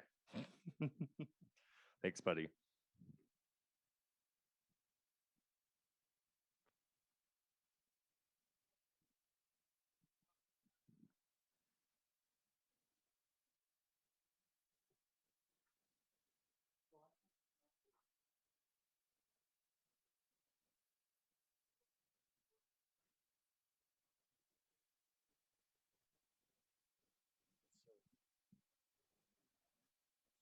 Yes, you're more than just right in the expo hall area there. Yeah, find a table. You know, you should set up.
Hey, everybody. Thanks again for coming to Hackfort today. I'm super excited to have our pals from Lumini. And I'll just hand it over to you guys. Thanks so much for coming. And if there's time for Q&A, Brian here will help move the mic around at the end of their presentation. Thanks, everybody. Have fun. Hello, hello. All right. Well, hello, everyone. My name is Corbin Hennon, and I'm a co-founder of Lumini, where we provide wall-penetrating radar to help first responders and soldiers identify people and potential threats through walls. I also have my co-founder, Rob, here, who is our CTO, and then our third co-founder, Megan, is actually over in New York City in a marathon race. All right. So here's the problem. Blind breach problem, not knowing who or what is on the other side of the door or wall, but knowing that they need to get in there to accomplish the mission. This is actually a personal problem that I've had where my uncle was a detective and his partner was actually killed in a blind breach situation. So I was very much wanting to help solve this problem and actually brought the Hacking for Defense program back to Boise State in order to work on this problem. In that class, we learned that the current devices out there really don't meet the user needs. The purpose of the class is just to find solutions for the DoD and intelligence community. And we are partnered up with US Special Operations Command, who had the problem of how do we identify humans using radio frequencies? And that really turned into the blind breach problem. So the current device out there, really hard to use, really heavy, very expensive, and oftentimes no better than a coin flip. So we often had quotes from all our interviews back then. One was, yeah, I'd rather eat bullets than carry the current devices out there. It was a major problem that having these devices and being able to take them around, you have to backpack everything. It's not going to fly to have a 30-pound device that you have to carry around. Also with this, you had to have additional operators to be able to protect the person who's up at the wall. So these were more of the first generation of device out there. Also, the user interfaces, extremely difficult to understand. We had some FBI HRT officers, which is our nation's most elite law enforcement. They gave us some good perspective on it, and it's got to be idiot-proof because they don't have time to think.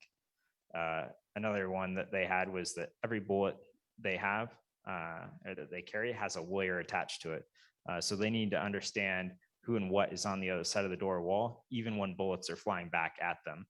They need to make sure that there's no collateral damage on anything.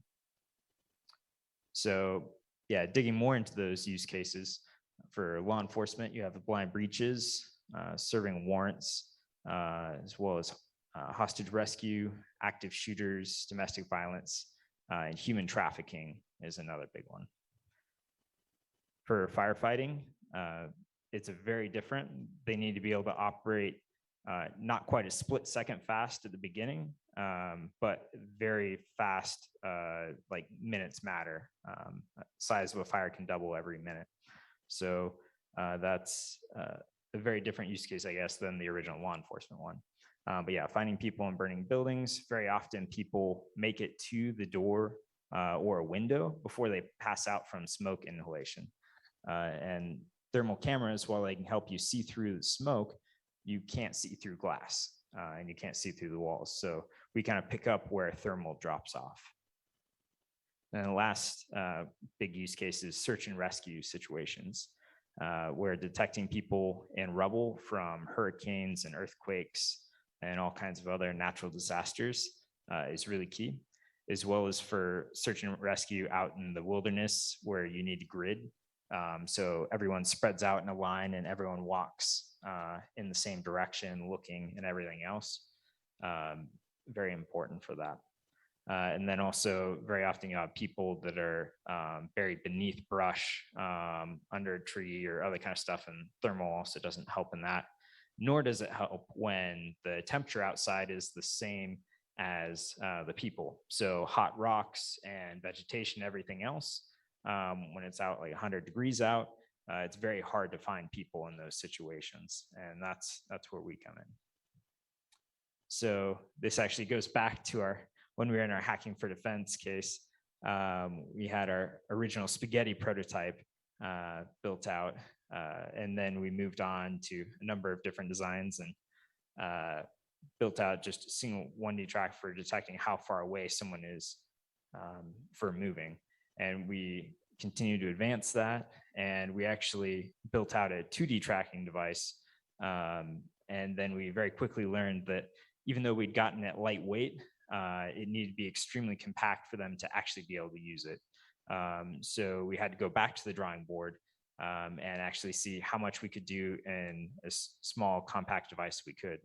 And so we actually had a single device set up with a phone. And this was our original prototype from back in March 2019.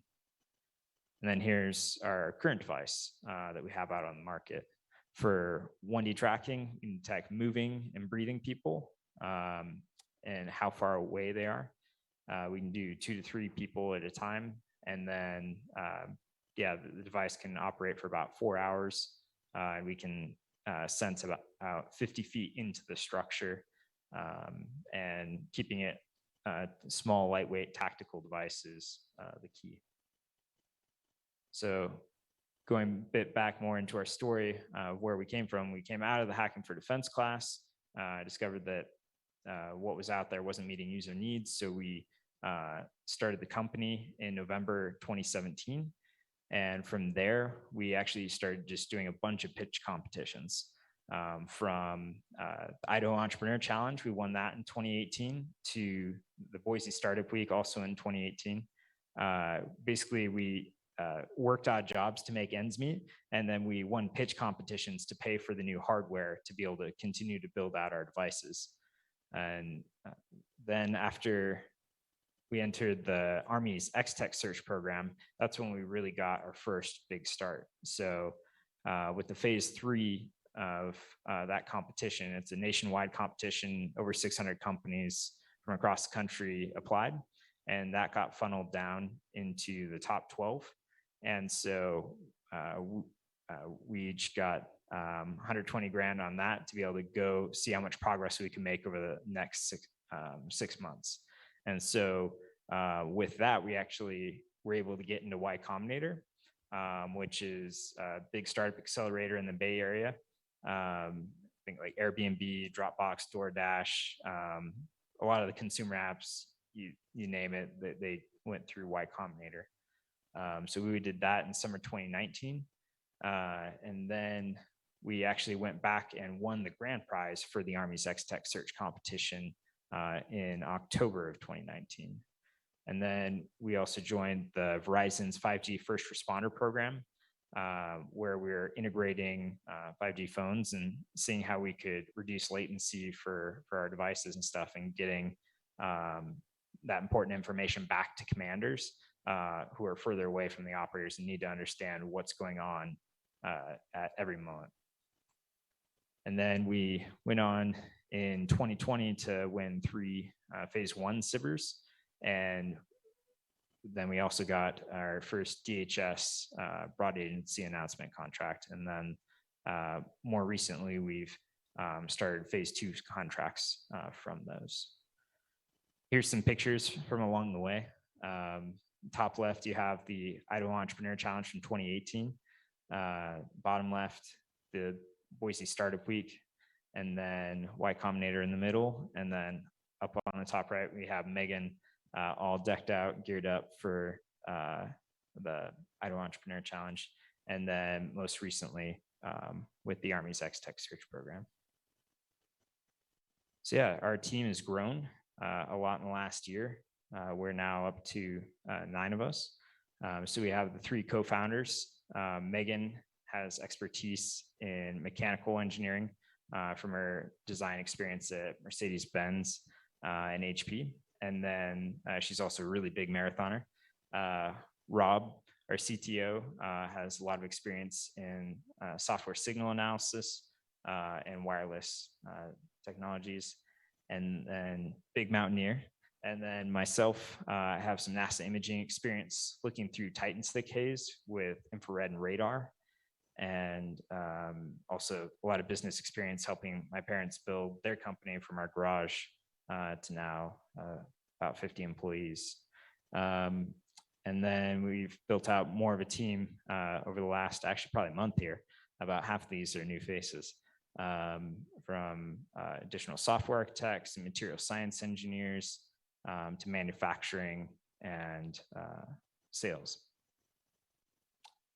So yeah, and then lastly, we just wanted to give a shout out to all the different kind of resources that have helped us along the way, from the College of Innovation Science Venture College with the Idaho Entrepreneur Challenge, as well as Hackfort and a number of these others that have really helped us along the way. And Trailhead, big contributor. We went through Base Camp as well as Trailhead North in 2020, and that was very helpful along the way. And then I think with that, just kind of open it up to any and all questions. Just see what you guys want to learn more about.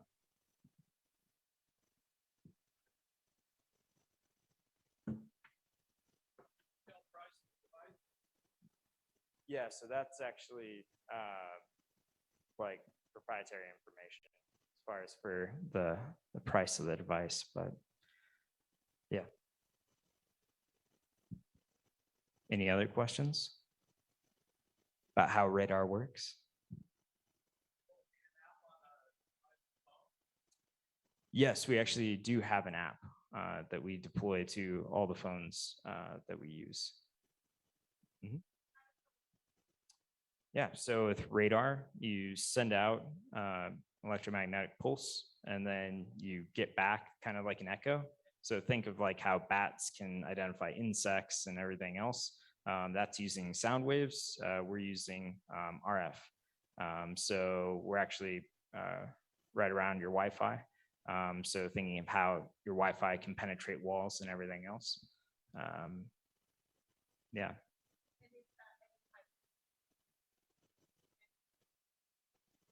Mhm. Yeah. So the amount of material you can penetrate and everything comes down to the amount of power you're using. But the kinds of materials, the one kind of materials that you really can't do is metal and water.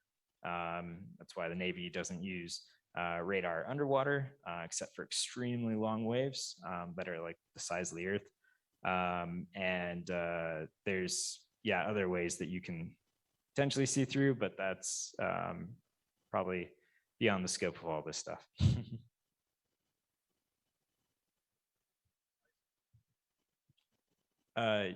We are in the Part B of Part 15 for the FCC. So we are an ultra wideband pulsed radar. So we are right in between your Wi-Fi bands. So your Wi-Fi is 2.4 and 5 gigahertz, and we're right in between there. Anything else? Yes, a lot of our use cases with our users and stuff has been on hostage rescues and welfare checks, as well as barricaded subjects. And then with our most recent DHS contract, we're going to be moving into more firefighting use cases and search and rescue.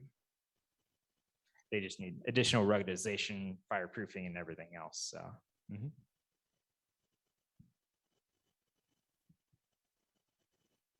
All right. Well, if that's it, thank you all. Or one last one. Not at current time, but we are always open to meeting additional investors. Mm-hmm.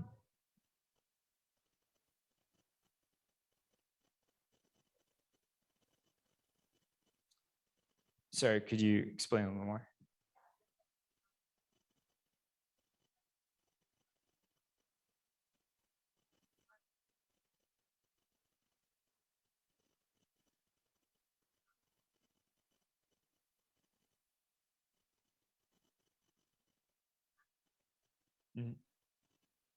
Yeah, so being able to find people in danger, that's a big part of it. And also big part in helping with de-escalation. That's a huge part of what we do, because they don't necessarily need to go straight in there if they can better understand the situation that's going on. Also in blind breaches, you don't want explosive breaches or other kind of stuff. You don't want to injure anyone on the other side. So we help provide a lot more safety, understanding what's on the other side of that wall.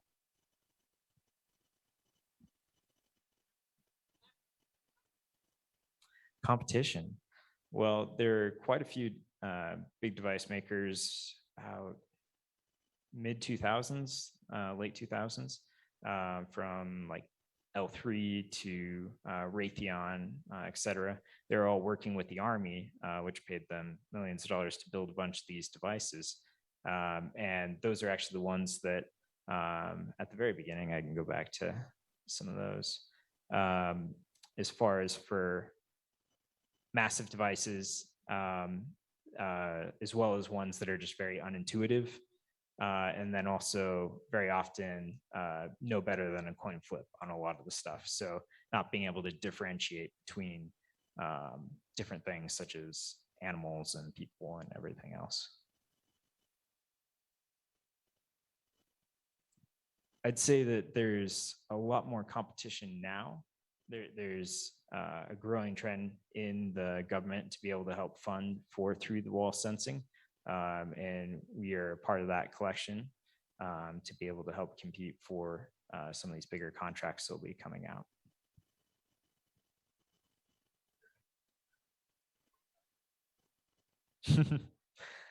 Our exit strategy right now is basically just keep building and stay private. So keep building out the technology.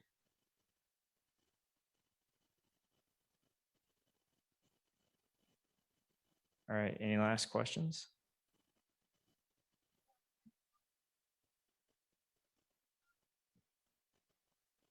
Sorry, I missed that last little bit. Well, that's actually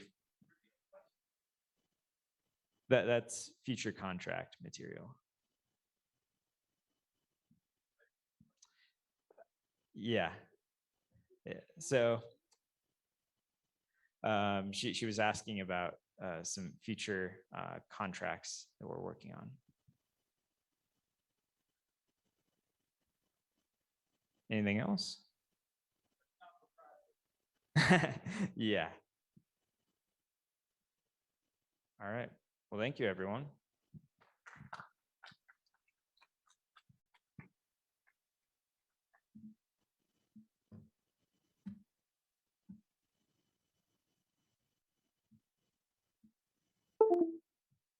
Sort of demeanor about things. We're really proud to have worked with some really exceptional candidates and electing them to office, often for like the first time. I mean, we were very proud to have recently help get elected the first Black man to our state house, Representative Chris Mathias, who stood and gave a very, which pretty outrageous. That was the first time a Black man had been elected to that body, but I feel like that says a lot.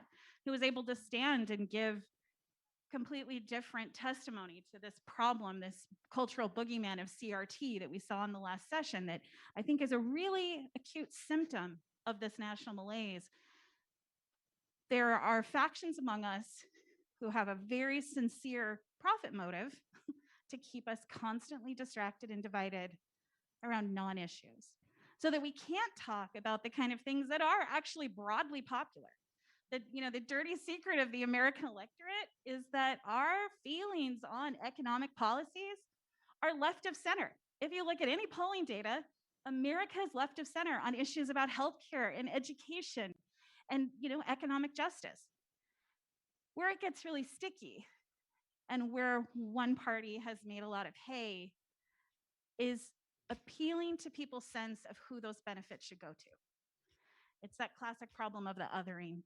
And I feel like it's just so acute here in Idaho. If we can demand that some people don't get access to those good things we're talking about, if we can feel like we get less if someone else gets more, And you can keep the people divided. You can keep a people electing and voting for politicians who demonstrably do not share their best interest. So that's broadly what's broken. And I'm sure we're going to talk about fixing it now. Greg, are you feeling better? Yeah, thank you. You guys did a nice job talking just long enough that I survived. Thank you. So start thinking about your questions, but I'm going to start, there's an elephant in the room probably. Okay, polling, blah, blah, blah, values, all that. You look at the numbers, look at the raw numbers, right? Walk us through the difference between looking at that and saying, oh, it's just when you're in the minority, it sucks and you've got to find other ways to convince it. And what is out there that says, okay, no, this will be a two-part question. Maybe hit us just in separate from what you're saying, because some of you guys mentioned it already. What are the points that you can say, okay, look here, look here, look here. This is why the political structure is not representing the true voice. Does that make sense? And you say you can come forward with education, and someone who might be like, who's voted for Trump might sign this education initiative, even though none of the people they would vote for would reflect that value. Right. So let me give an example of that. We've been circulating this petition to increase funding for education. It does so by restoring the corporate income tax rate to what it used to be and by creating a new tax bracket just on married couples making over $500,000 a year and individuals making over $250,000 a year. And we've been circulating it for about 2 or 3 months now, and getting a great reception for it in every region of the state. We were at Paul Bunyan Days a couple weeks ago in St. Mary's, and it was, there were Trump hats everywhere. But we pretty quickly found that wasn't even a reason not to talk to someone, because they were pretty much just as likely to sign our initiative. But here's what I want to get to. Over and over again, we've heard people say, you go up to them, you say, will you sign the petition to get more funding for Idaho public schools? And they don't always say this, but many, many times they'll say, does this have something to do with that CRT? And our answer is, oh, no, this doesn't have anything to do with the curriculum. This is just getting more funding for the basics, things like teacher salaries, programs that are underfunded. Will you sign it? Almost every time they sign it. So here's an instance of a person with a kind of divided mind, or maybe they don't even think of it as divided. They're mad at the schools because of this boogeyman, as we talked about. And they still want to support the schools with better funding, and they still want teachers to get a raise.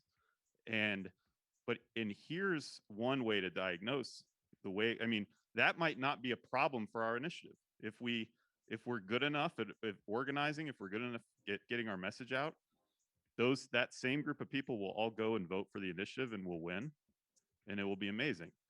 But it speaks to a long-term problem that will continue to plague our state when that person goes to the voting booth and decides which candidate to vote for. Because I'm guessing that they will go, and if they're thinking about education in the voting booth, they're not going to think about the funding problem when they think about a candidate. They're going to think about the CRT problem. And they're going to say, oh, whether it's in the Republican primary and thinking about the better candidate on education, or whether it's between a Republican and a Democrat and thinking about the better candidate in education, they're going to say, they're going to tend to say, oh, I'm going to go with the more right-wing candidate because they're, or whatever, however you want to describe it, because they're the ones standing up against CRT. So the challenge, how do we change that mindset? How do we get people to actually think about not have CRT at the top of their mind, but instead have at the top of their mind the fact that all across Idaho right now, there are districts that are closing for weeks at a time because they can't hire enough teachers and support staff.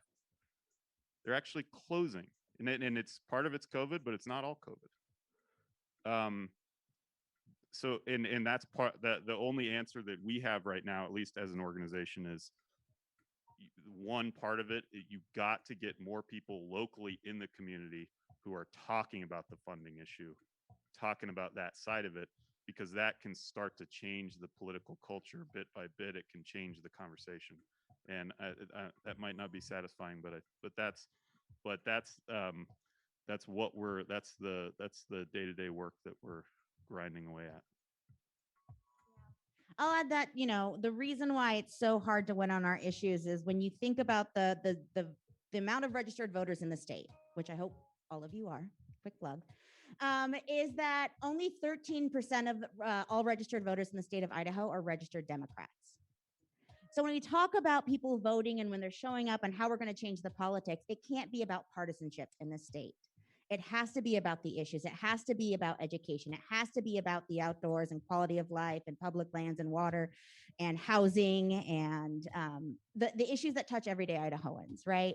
And the thing is that the national politics, the divide in national politics are the reason why when you go to a small community and you ask about education, they talk about CRT, because we've got groups on the ground here in Idaho who are pushing that level of paranoia throughout their communication systems. And they are very active and they're really good at this. Let's not undermine. It's not, I know a lot of the times we, in our frustration, we can be like, oh, they're so stupid. I can't, they're really good at this and they're winning.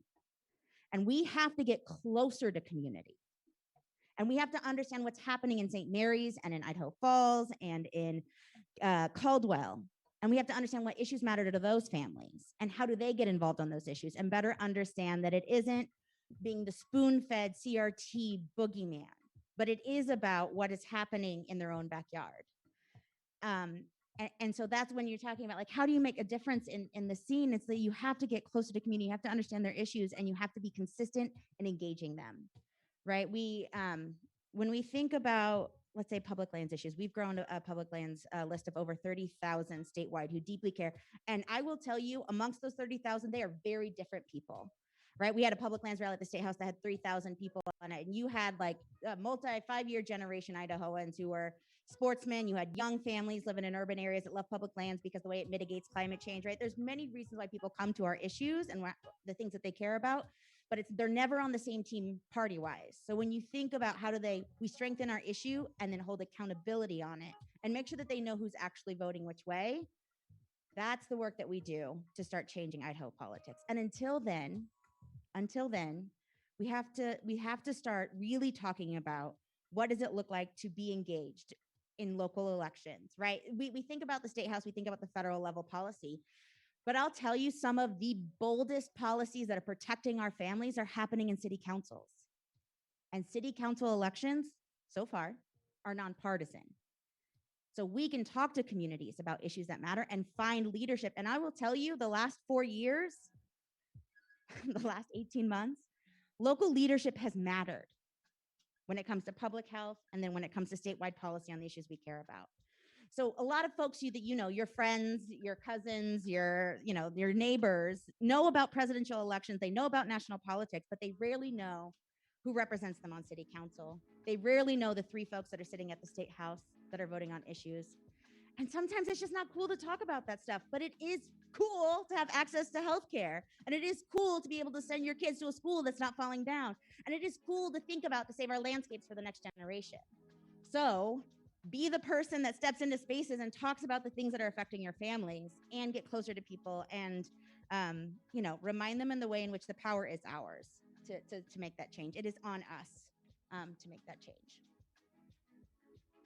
Strongly second that idea that we are far more empowered than we think. I think when we get into the scarcity mindset of, oh, there's so few of us and we can't make anything happen and everything's terrible, and we listen to that deluge of national news, which is very powerful and very depressing, the same national outfits and apertures that are making it possible to have billions of dollars of propaganda pumped into the ears of the citizenry here, which there is never going to be a slogan or a video or a brand campaign that's going to change that here at Idaho. We're not going to all of a sudden remake people's idea of what it means to be an Idaho Democrat or an Idaho progressive. That is a lost cause because we can't compete with the, 7 figures, 8, huge amounts of money that go into Idaho every year to tell people what to think. We can't compete with that, but what can we do? And I think both Luke and Reel In get right at that. We can talk to people. We can have conversations. It's really easy to hate somebody as a disembodied idea. It's really easy to hate somebody in abstract. It's really easy to believe that somebody is a witch and we should burn her, and that somebody's got horns and everything is terrible and everybody's a secret commie Marxist and they're all coming to, ruin your life and take your stuff and teach your kids things you don't like. That's a very simple task. It's a lot harder to hate a flesh and blood person across a table or across a front yard or across a plate of food. Now, are there some people that we really can't reach that way? Absolutely. But there's a whole lot of normals we can. Everybody up on this stage and probably most people in the audience are not normals. Like, we probably think and know a lot more about politics than the No average offense. person. When you vote on favorite panelists, remember who called you that? You weirdos. No, I mean, we always think about that. Normal people do not have the bandwidth to attenuate to who their 3 representatives are in the state house, who their representatives are in DC, now which city council district they're in, and most normal people don't know this. Don't tell elected officials that. That always hurts their feelings. But normal people don't know this. So we have to think about those ways that we can break through in relationship, be in service to people, be in conversation with people, and bit by bit, voter by voter, foot over foot, start to change the landscape. It certainly doesn't happen by not talking. Nothing gets better when we don't talk. And I think Reclaim is a testament to that. I think CVI's work is a testament to that. And I think our own campaigns are a testament to that. When we talk to people, when we can have nuanced conversations about the issues that impact people's lives, we can win the day. And it does gonna happen in unsexy things like nonpartisan city races or highway districts. Nobody cares about highway districts, but highway districts are a nonpartisan race that impact your life every day here in Ada County. But I'm sure that most of us could not name who makes up that commission. All the nerds on this stage probably can, but it's not sexy. It's not fun. It's not a punchy viral video with like a fighter jet and a slogan and a bunch of other bullshit. But it's what wins the day. And it's slow, it's unsexy, but it really, folks, is all we have. Now, thank you. I changed masks not because I don't want you to vote, but because it was really muffling my voice, I thought. So Greg's depressed and he's not voting I'm in anymore. my Treat Fort mask now. So Treat Fort, do that and then vote. Okay, so I'm going to open this up in a sec. So I hope you're thinking about your questions, but we tend to look at the world in this sort of, certainly politics is now it's Democrat, Republican. It's a two-party system that, arguably that some would say is part of the problem, but what is the outcome you're looking for? It's not, and this is not, I'm on the board of the city club. We tend to have our conversations across and try to bring everybody in. This is a targeted group of folks who are probably all going to vote for the same handful of people at the next election. I'll just say that, and I'm included in there, right? But that doesn't mean that you can't kind of, learn, kind of expand out and use this, even if you don't agree with the folks who happen to be sitting up here about how to think through Idaho politics. I just want to get that. It's just the moderator in me who wants to kind of get that off my chest. So, but what are you guys talking? There's moving. Is a Republican going to lose in a legislative district in Marsing? Is that the goal? Is it, somebody who's running as a Republican in a really conservative district has experience like maybe they used to in the city council or the local highway district? I'll ask another question about that in a sec, because I really think that social media has drastically changed the qualifications for candidacy. So talk a little bit about, and you guys have all hinted at it, but really put a point on it. What are we doing here? I'll hop in on the political stuff because we've been engaging in those real deep investments in the political work for a little bit, right? So we put money into Republican primaries. We endorse Republicans so that we can navigate who's going to actually shape policy at the state house. That's hard, but it's necessary, right? And to do that work, we have to help them navigate a really tough closed primary And how do they be folks who aren't getting into government to dismantle it, which we're seeing from extremists, right? And to advance an ideological agenda. But how do they actually run on transportation and housing and education and do that in a conservative way? And I will name that work a lot of times looks like for us in our theory of change, right? It's we're raising the floor of what's the bottom, right? We're going both. We're raising the floor of what's the bottom of who's going to determine both environmental policy, but reproductive health and education and across the issues that they navigate at the State House. And we're trying to build a more resilient movement. So we're also working with impacted communities and folks who don't always vote all the time to better understand the power that they have and building leaders within those communities so that we can start shaping the future where it's not just about raising the floor, but it's about making sure that everyone has an opportunity to advance more common sense policy from from city council, county to the State House. And it's hard work. Since the last 10 years, we've won 22 races in Republican primaries. Right. So I'll name the elephant in the room. We endorsed Brad Little in 2018 against Raul Labrador. It's not to say that it's not been tough the last year and a half, but it's also Raul Labrador is not our governor right now. Right. But to think about who can be the governor of Idaho in the future, we have to have a more resilient electorate across all of our communities across the state that actually understand education policy, that understand housing policy, that understand policy around outdoor recreation and public lands, and they start strengthening those issues so that we can win across party. So first we have to make the party better, and then we have to strengthen our issues to win across party. And that's how we build a future where it's not just lifting very heavily at the bottom, but also actually having something to hope for. That it is people in this room that can have more brighter, comprehensive conversations about public policy in Idaho. But it is a long-term game. This isn't going to happen soon, but it can happen for Idaho, and it's through conversations. Luke, once you get, you go through a few of these, you do the Reclaim Idaho, the initial, the healthcare initiative, the education initiative, people start to be connected, and then what? That's the question. Is that experience? Are you creating people who are just engaged in the process, or where do you see that going? Well, it's such an important question because I love Rieland's metaphor of like lifting the floor.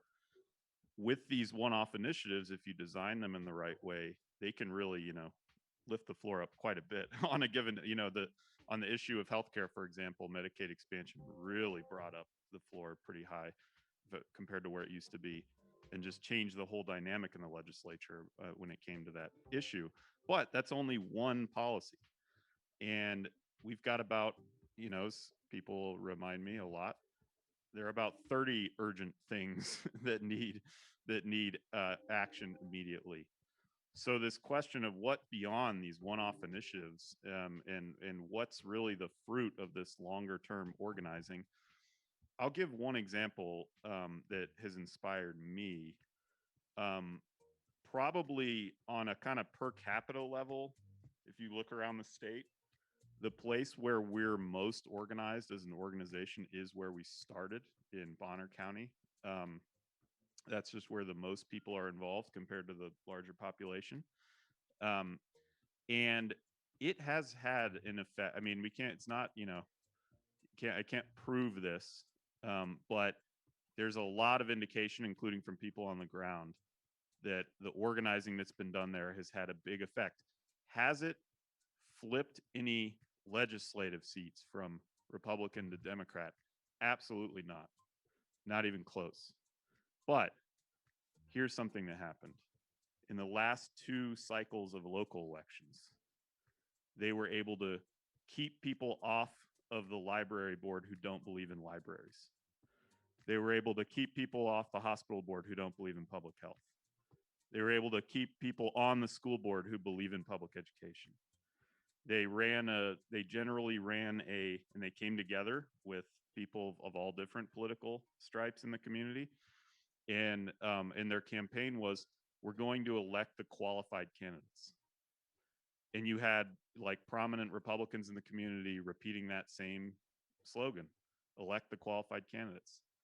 And that's, I hope that can be the seed of a larger change. But it's already making a big difference.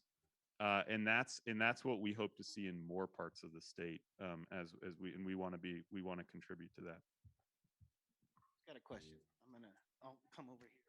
Oh, you're gonna just almost died getting off the stage. I'm gonna get back on the stage.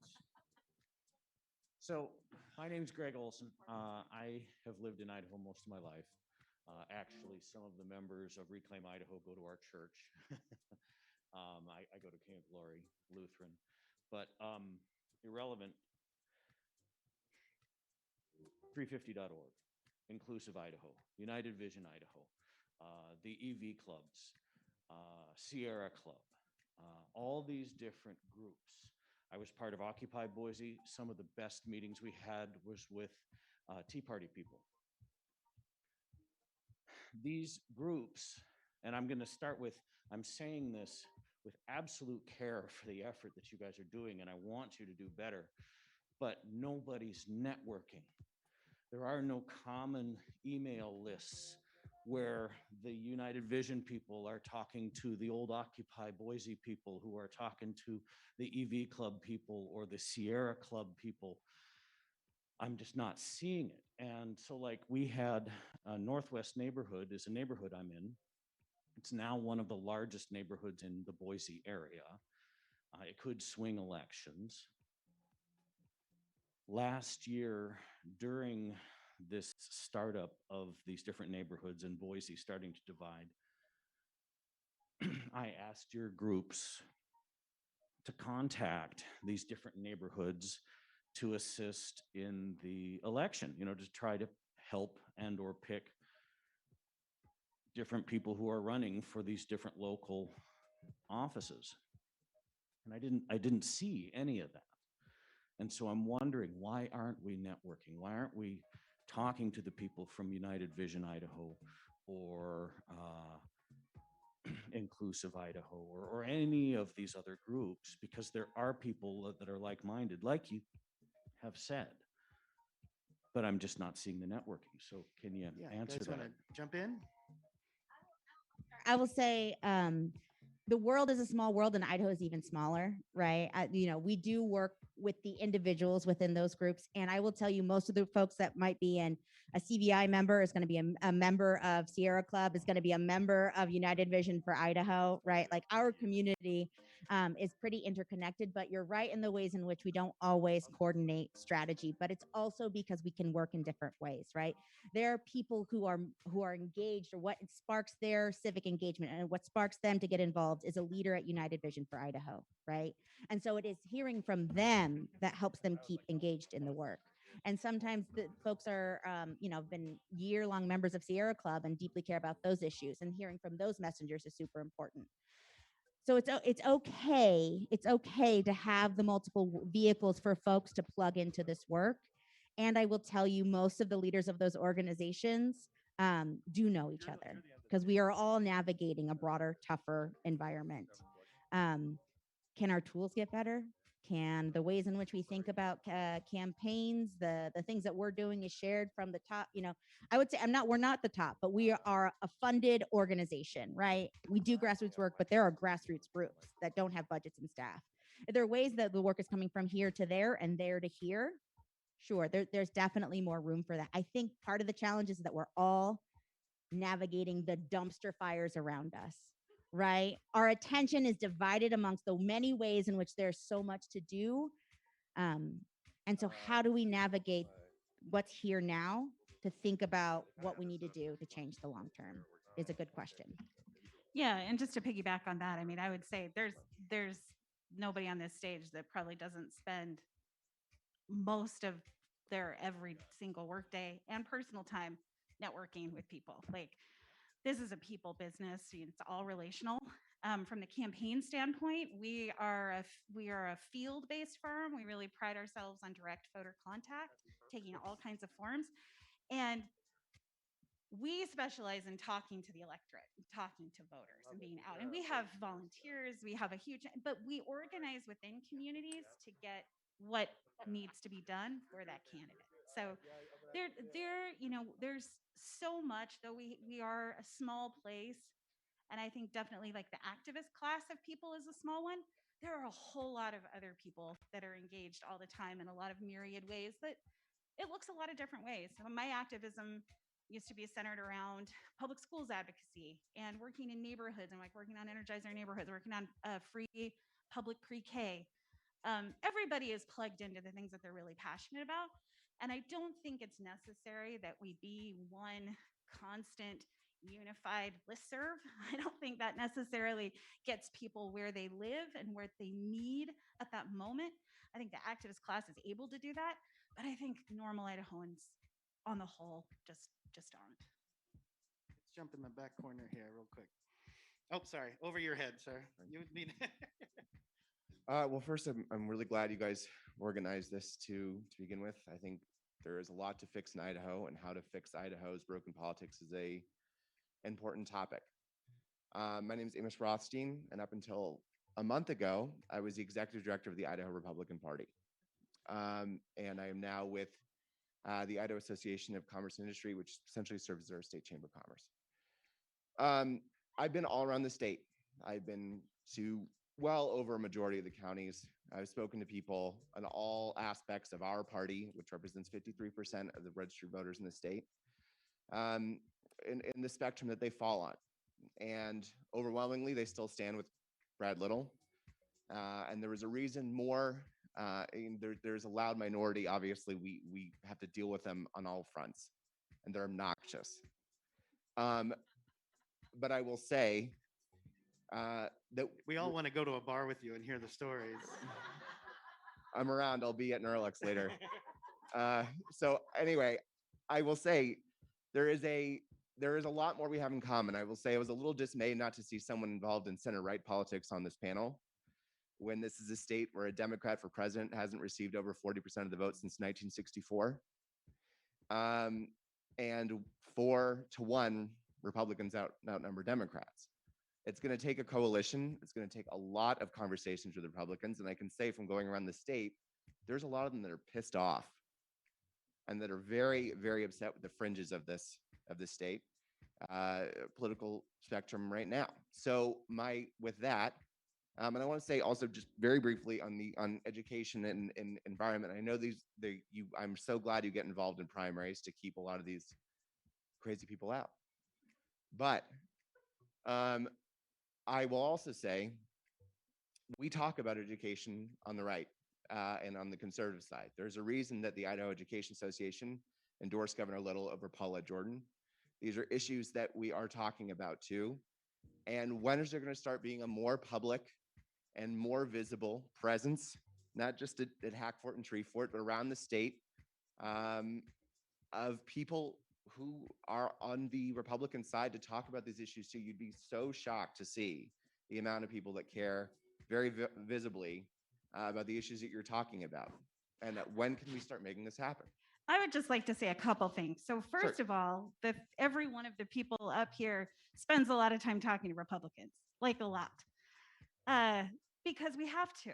As you just correctly identified, it is a reality, and we are all realists navigating some very difficult waters. So we talk to Republicans, a lot of them. Now, I have found in my experience and in the varietal Republicans who sidle up to all of us and say, oh, we got to do something about all the crazies.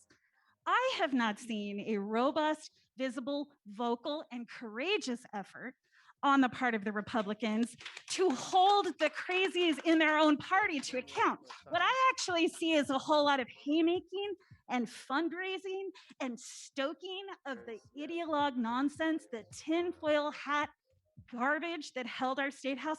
So respectfully, and I really appreciate your comment, I think that some of that has got to come from the Republican Party itself in a loud way, in a visible way, in a way that harkens back to the Idaho I grew up in and the Idaho I know a lot of us miss.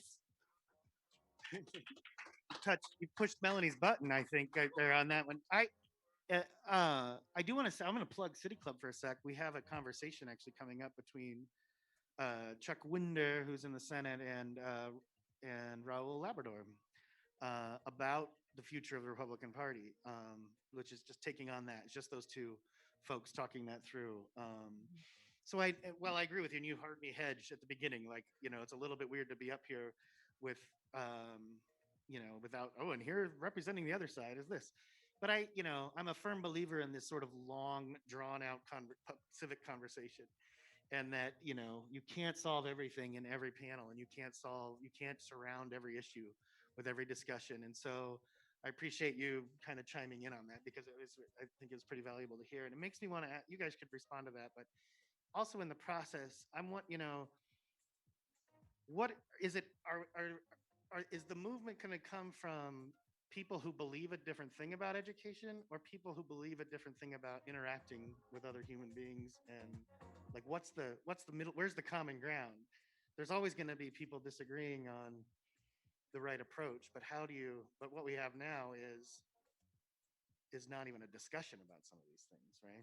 That's kind of my 2 cents, but I'll speak to that quickly, and this is a point where I really want to give a shout out to the work Melanie and Scrap Shop are doing, because as Melanie said earlier, we're not going to see, the change isn't going to come by some dramatic rebranding of what it means to be an Idaho progressive or an Idaho Democrat. But one thing that you might have been implying by that I strongly believe is what you do see is really is compelling personalities in the form of strong candidates who go out there and build public will and build support, and they become the exceptional candidate who that voter will vote for, even if they won't vote for someone in their party. And I think that's, if you look back at the history of Idaho, even when we did have a more balanced political system, it was often the really compelling leaders. And that's part of what Scrap Shop is doing, is actually professionalizing these campaigns and making these candidates really strong, helping them become who they are and really strong candidates. And we hope with Reclaim Idaho that we're helping build the basis for that by like giving them more of an organized political base of active citizens who they can tap into. So that's my best answer. I just want to say for the record too, I hope I didn't diminish Melanie's anger, because it's real and I feel it too. And we all feel it, and you feel it, right? There's something that is super frustrating about watching this system. And so I just, my inclination to make jokes is always greater than my inclination to be a decent human being. So No, sometimes I have to backtrack. We'll go to this guy here in a sec, but yeah. For sure. I mean, I think that one of the things I think Luke's getting out really well is that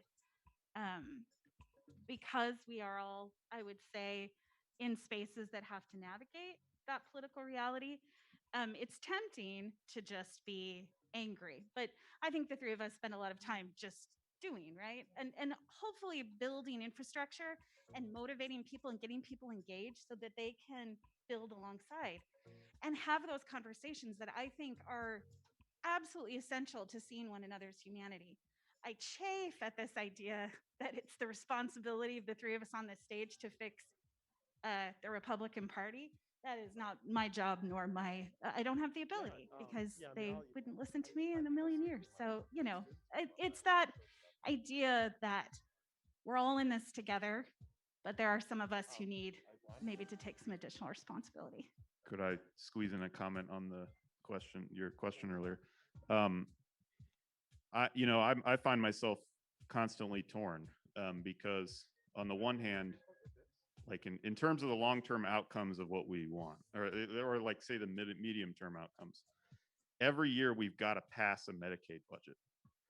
And in recent years, that has been like 2 or 3 votes in the Idaho House. And that's all up to Republicans. And they have been doing it, actually. So in that sense, it's like, yes, we need to build those relationships and build those coalitions and do that work. But then, as part of an organization that has made great use of Idaho's constitutional right to put forward ballot initiatives, I watched while the Republican majority in the legislature put forward a law that gave Idaho by far the most extreme initiative rules in the nation. The Idaho Supreme Court eventually called it tyranny. They said it was a grave attack on the Constitution of Idaho. And how many people vote? How many Republicans in the Idaho Senate voted against that law? Two. And I think there were 5 in the House. So that law, if we wouldn't have succeeded in getting the Supreme Court to strike it down, it would have killed our entire organization, everything we're trying to do. It would have prevented future initiatives like Medicaid expansion from getting on the ballot. So it's hard. That's part of the dilemma you find yourself in when you're doing this kind of work, that you're trying to build coalitions with people while also just trying to stay alive. So that's what it is.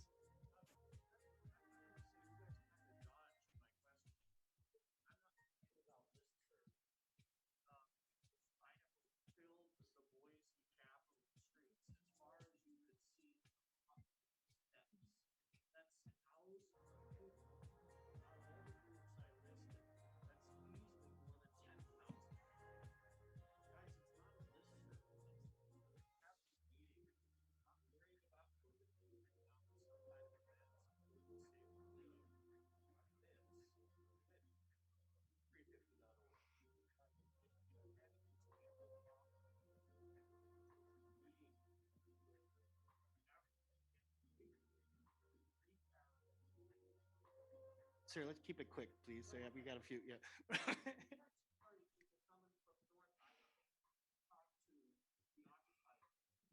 Right. When there is common ground, people find those connections.